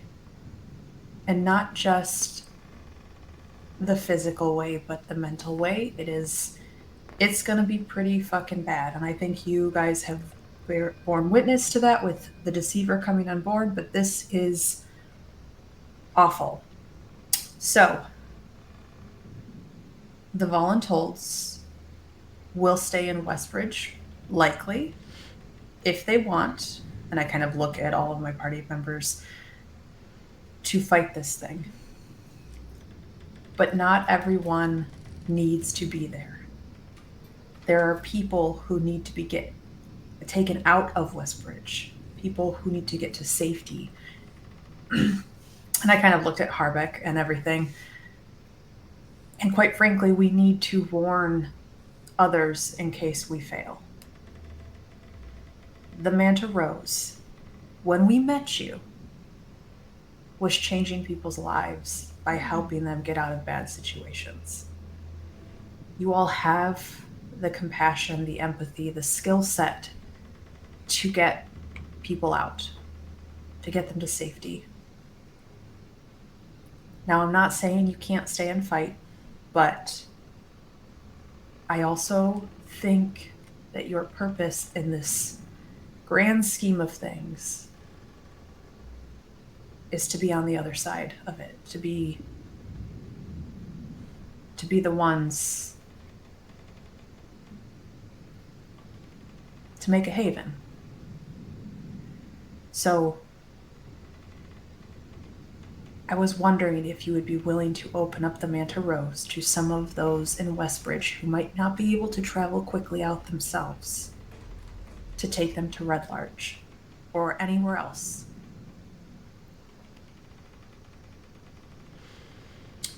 And those who can't, or if you don't want to, will seek some underground shelter somewhere. Because I think that's their best bet of avoiding this abomination.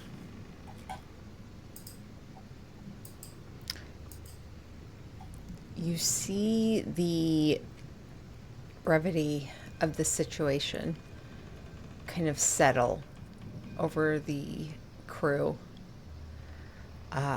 This crew who is used to taking their cues from their captain, who's ever normally present and ever normally confident and stoic and ever moving forward. And you see them hesitate a bit, looking between each other before they look towards Hesteba. And you see Hesteba, her eyes drift down towards her cup before they look up towards you, Nina. And then they briefly look towards Enof. And you see Enof lean forward, and she reaches a hand up and just reaches forward and gives little scritches under Ollie. Hey there, little guy.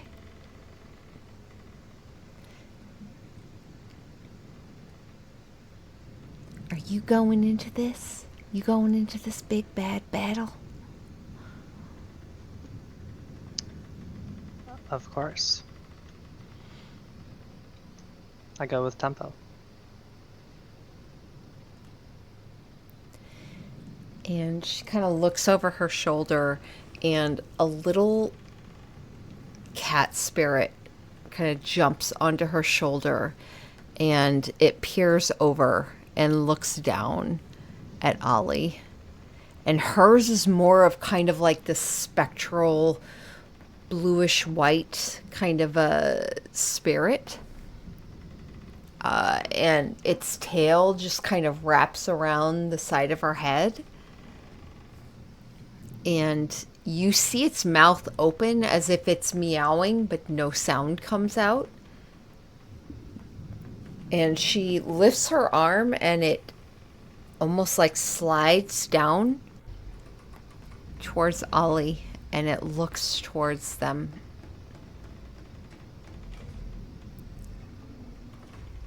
And Enof just kind of pets hers,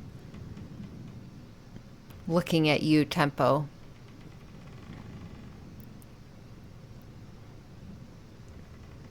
Is this important? Is it worth it?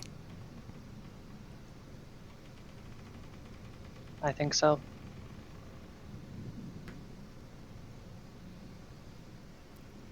You're a small one.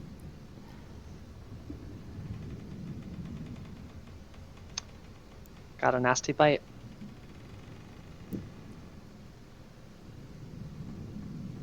I know you do. They should watch out for us small ones.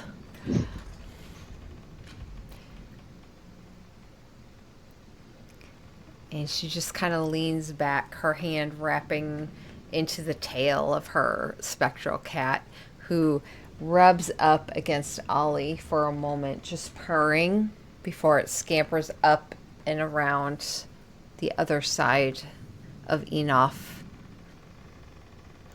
Hestava clears her throat once more.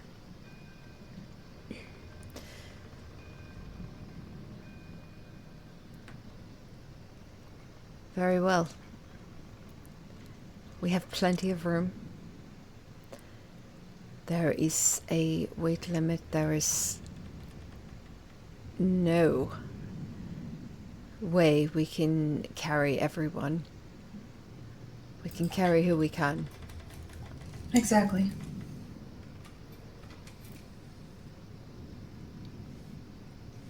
Once they are aboard, what are we to do with them?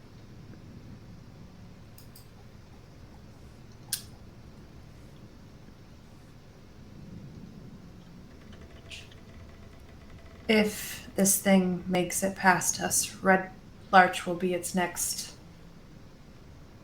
destination, I'm sure, down the long road. But that's also the easiest place for us to get to you quickly, unless you can make it all the way to Waterdeep. So,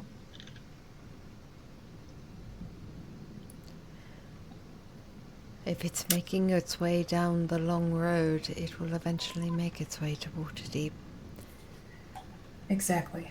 So, I think going to Red Larch makes the most sense. You can warn them. And then at least Lymura, the priestess there at the All's Faith. And then they can do what they need to do to get folks underground. Hestava kind of makes a gesture as if the conversation is ended and everyone kind of, starts their own little conversations. And then in the moment, she leans towards you, Nina.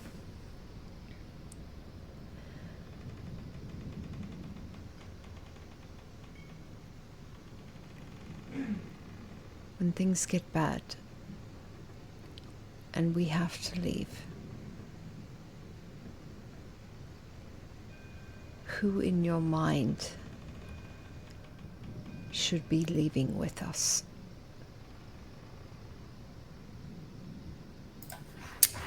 So that Liza the player knows. Does she mean from Westbridge or Red Larch or Either. both? She is essentially asking you who Right. is who's important. Takes priority. Yeah, Mhm. yeah. I think in Nina's mind, and she's saying this quietly so Yeah. that no one else hears, just between the two of you. I think it's the kids, the future, above all. And then those who might not be able to defend themselves.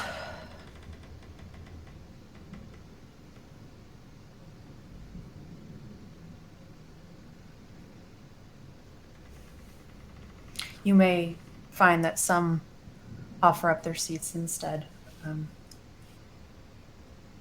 But I think we'll put it to the citizens about after that.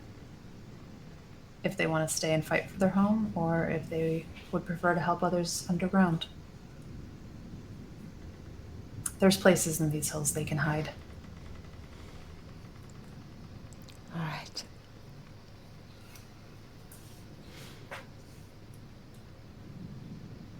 Good to know. I also want to be clear, I'm not asking you guys to leave, and that I'm sure our party has every intention of surviving this and coming back to y'all.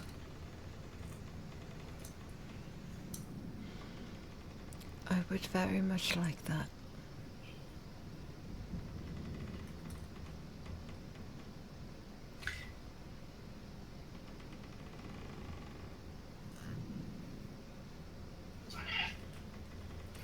I think Nina thinks about it for a second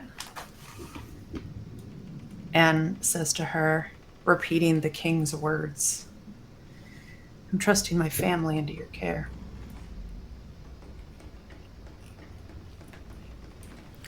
You You see almost as if someone had just like slapped her as she sits back a bit.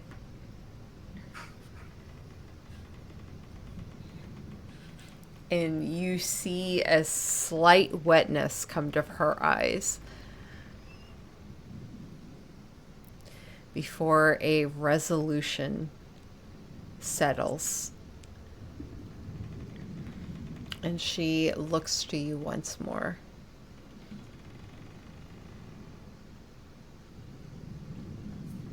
Whatever is left within me, I will do my best. I know you will. Like I said, we're the same.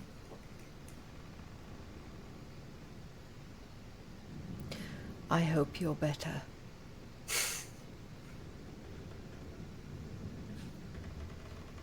I kind of reach my hand out to shake hers. Trying not to draw attention to it, but just like a... Kind of Sign like a of- side. Like, yeah. Yeah. Neither of you really look to it. You just kind of grasp it and just look away. But there is a squeezing before both of you just kind of release and... Yeah. Okay. And I think we kind of all go back to chattering. I think Nina kind of gets the party's attention back to it. I don't know how long we have upon arrival, but I think we need to touch base with Gulliver. He'll be able to help organize, and Fausta. They can start organizing people a little bit more efficiently. I can go down and talk to Eunice and see if she's willing to extend some hospitality. It puts her at great risk if we do that, but it puts the rest of the town at great risk if we don't. So.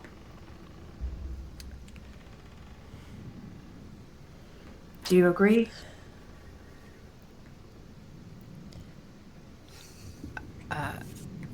Rowan is... She just reluctantly just kind of nods. We need all the help we can get. And Chara, finishing her ritual, just kind of looks up and gives a nod.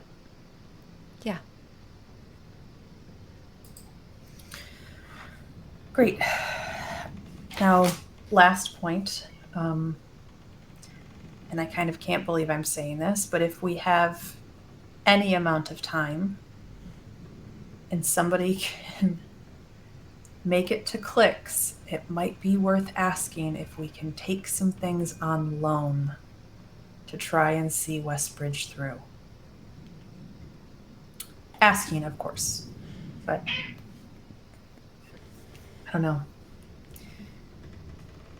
Yeah. We got Chara that pretty cool cloak, so might help.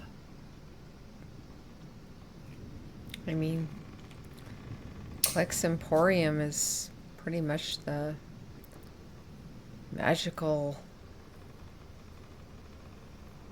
Rowan's gaze kind of looks over towards you, Tempo. Have you met Click?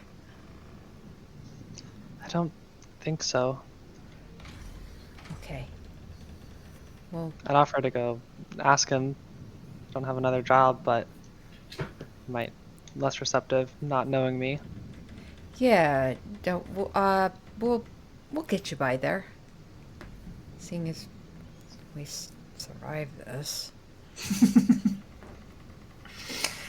That was kind of all I wanted to touch on, like as pre-plans of potential things, but it really all kind of depends on how much time, how crazy is it when we get there? Is it literally already dark and crazy or what? But that's kind of Okay. all I say. So, knowing that we are getting close to our end of our session here, I want to leave you off with this. The Manta Rose continues to travel on. As it does, all of you having finished your feast, Anise the first to slip away. And you notice as she does it leaving behind a slight air of anxiety. And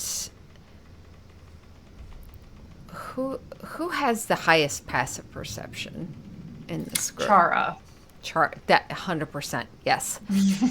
Unless Tempo can beat a passive of 20.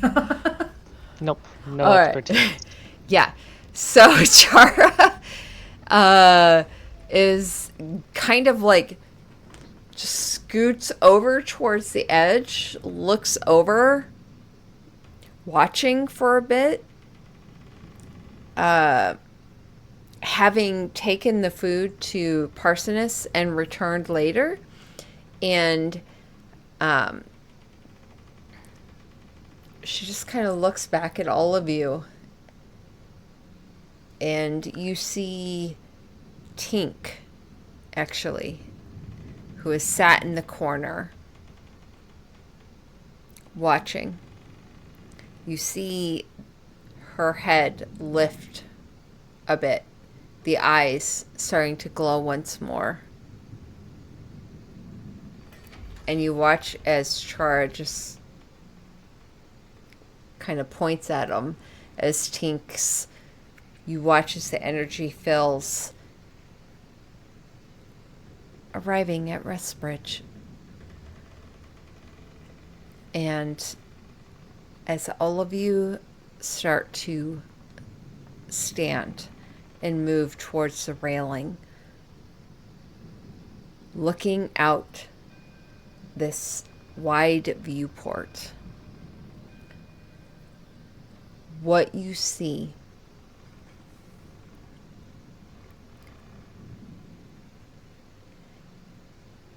it should be light at this part. Coming into the next day. Early morning hours. There should be at least some form of dawn. And it is darkness.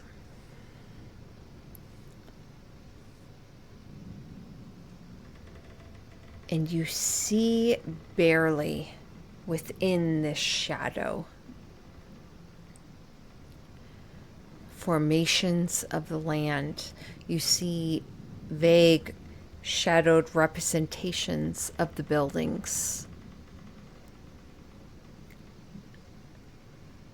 And you see this village surrounded by a 60-foot high tangled mess of thick vines, the size of tree trunks, curved and interlaced, walling off both the north and the south entrance.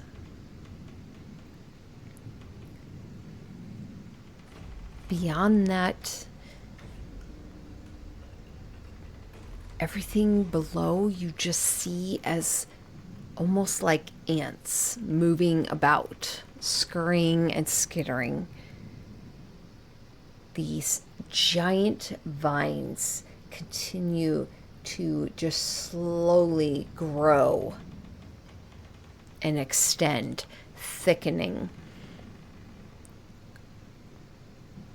Where would you all like to land?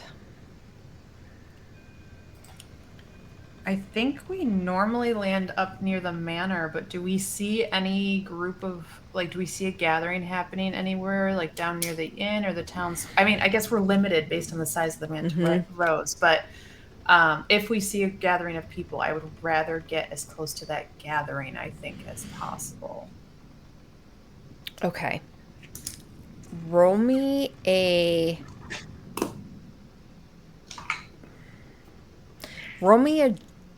wisdom check. 14. Okay. You feel fairly confident that what you know to be is the most comforting. Therefore, mansion sounds great. Okay. We know that that is where we have had many successful touchdowns. So Okay. the ship heads towards it and settles down. The Voluntold's exit the ship. You head towards the mansion. You head inside. It is eerily quiet.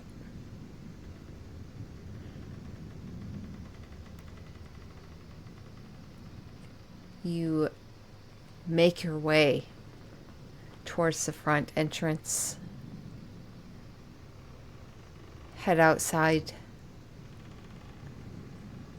And you make your way towards the path heading down the cliffside. As you start to head down it, you start to hear the sound of panic. And you feel this presence of almost a presence of anxiety and panic starting to take hold, a pressure. As you all come to the bottom of the inclines, weaving their way down the path into Westbridge. You find the townsfolk are busy gathering supplies. You hear the hammering of nails and wood as they shore up their homes. As you come down the main path into the main roadway that goes from north to south, you see guards running past, most of them making their way and shoring up near the south or the northern entrances. And an odd sight for sure. You see every now and then tall, what looks like mushroom-like creatures, myconids, lumbering about through the town. And as they lumber around, you see villagers almost skid up towards them, stop, panic for a moment before they just slowly move around as the myconid just continues lumbering towards them, pausing and swaying for a moment, reaching down to the ground and looking up.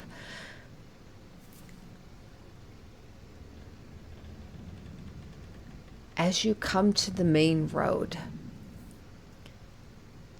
would you like to go? Roll me a insight check. Group insight check. It's only a 13 for me. 11. Okay. Also an 11. Okay. Wappa! 27 for Rowan. Okay. The majority of you skid to a stop to in the middle of the road. There are people milling about worriedly carrying materials, food, vegetables, garden items, helping each other shore up their homes. You see boards being nailed into place, and there's a panic in the city of Westbridge as a darkness and a grayness takes over, and a dryness in the air settles as no more airship, as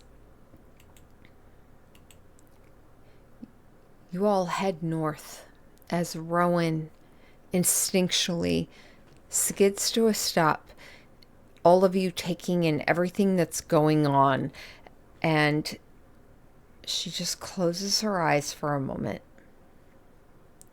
And then you see her gaze turn left. And without notifying any of you, she just starts marching north, heading up the path. As she makes her way, you pass familiar buildings, places that you have come to call home, businesses you have invested your time and life into.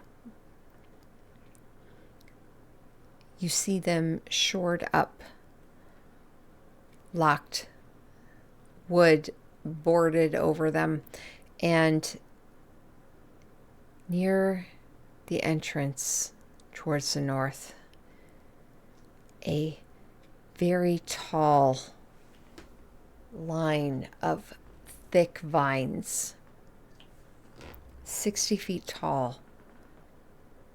You see multiple things. You see several guards off to the side, seemingly uncertain of what to do as they try and help other people gather up things, trying to direct. You see Gulliver off to one side. His attention is split in several different ways.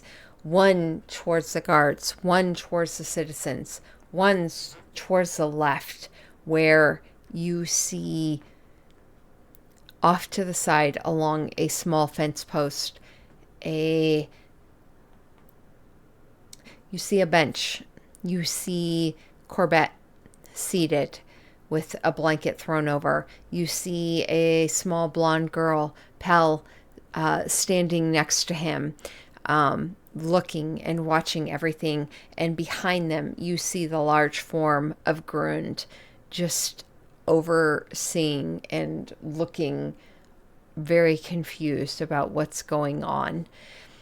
You see, finally, Gulliver's attention is split towards ahead at this large vine wall where you see Eunice Bogworth, her arms extended into this wall of vines. She is grasping them, her arms disappearing into them, and you hear a just soft, almost like humming, as she continues to extend herself and her magic into it. And as you come upon this scene, a quiet settles, a forced silence.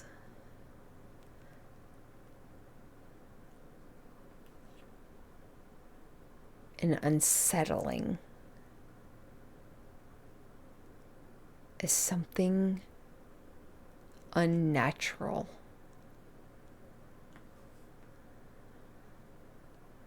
Breezes past all of you.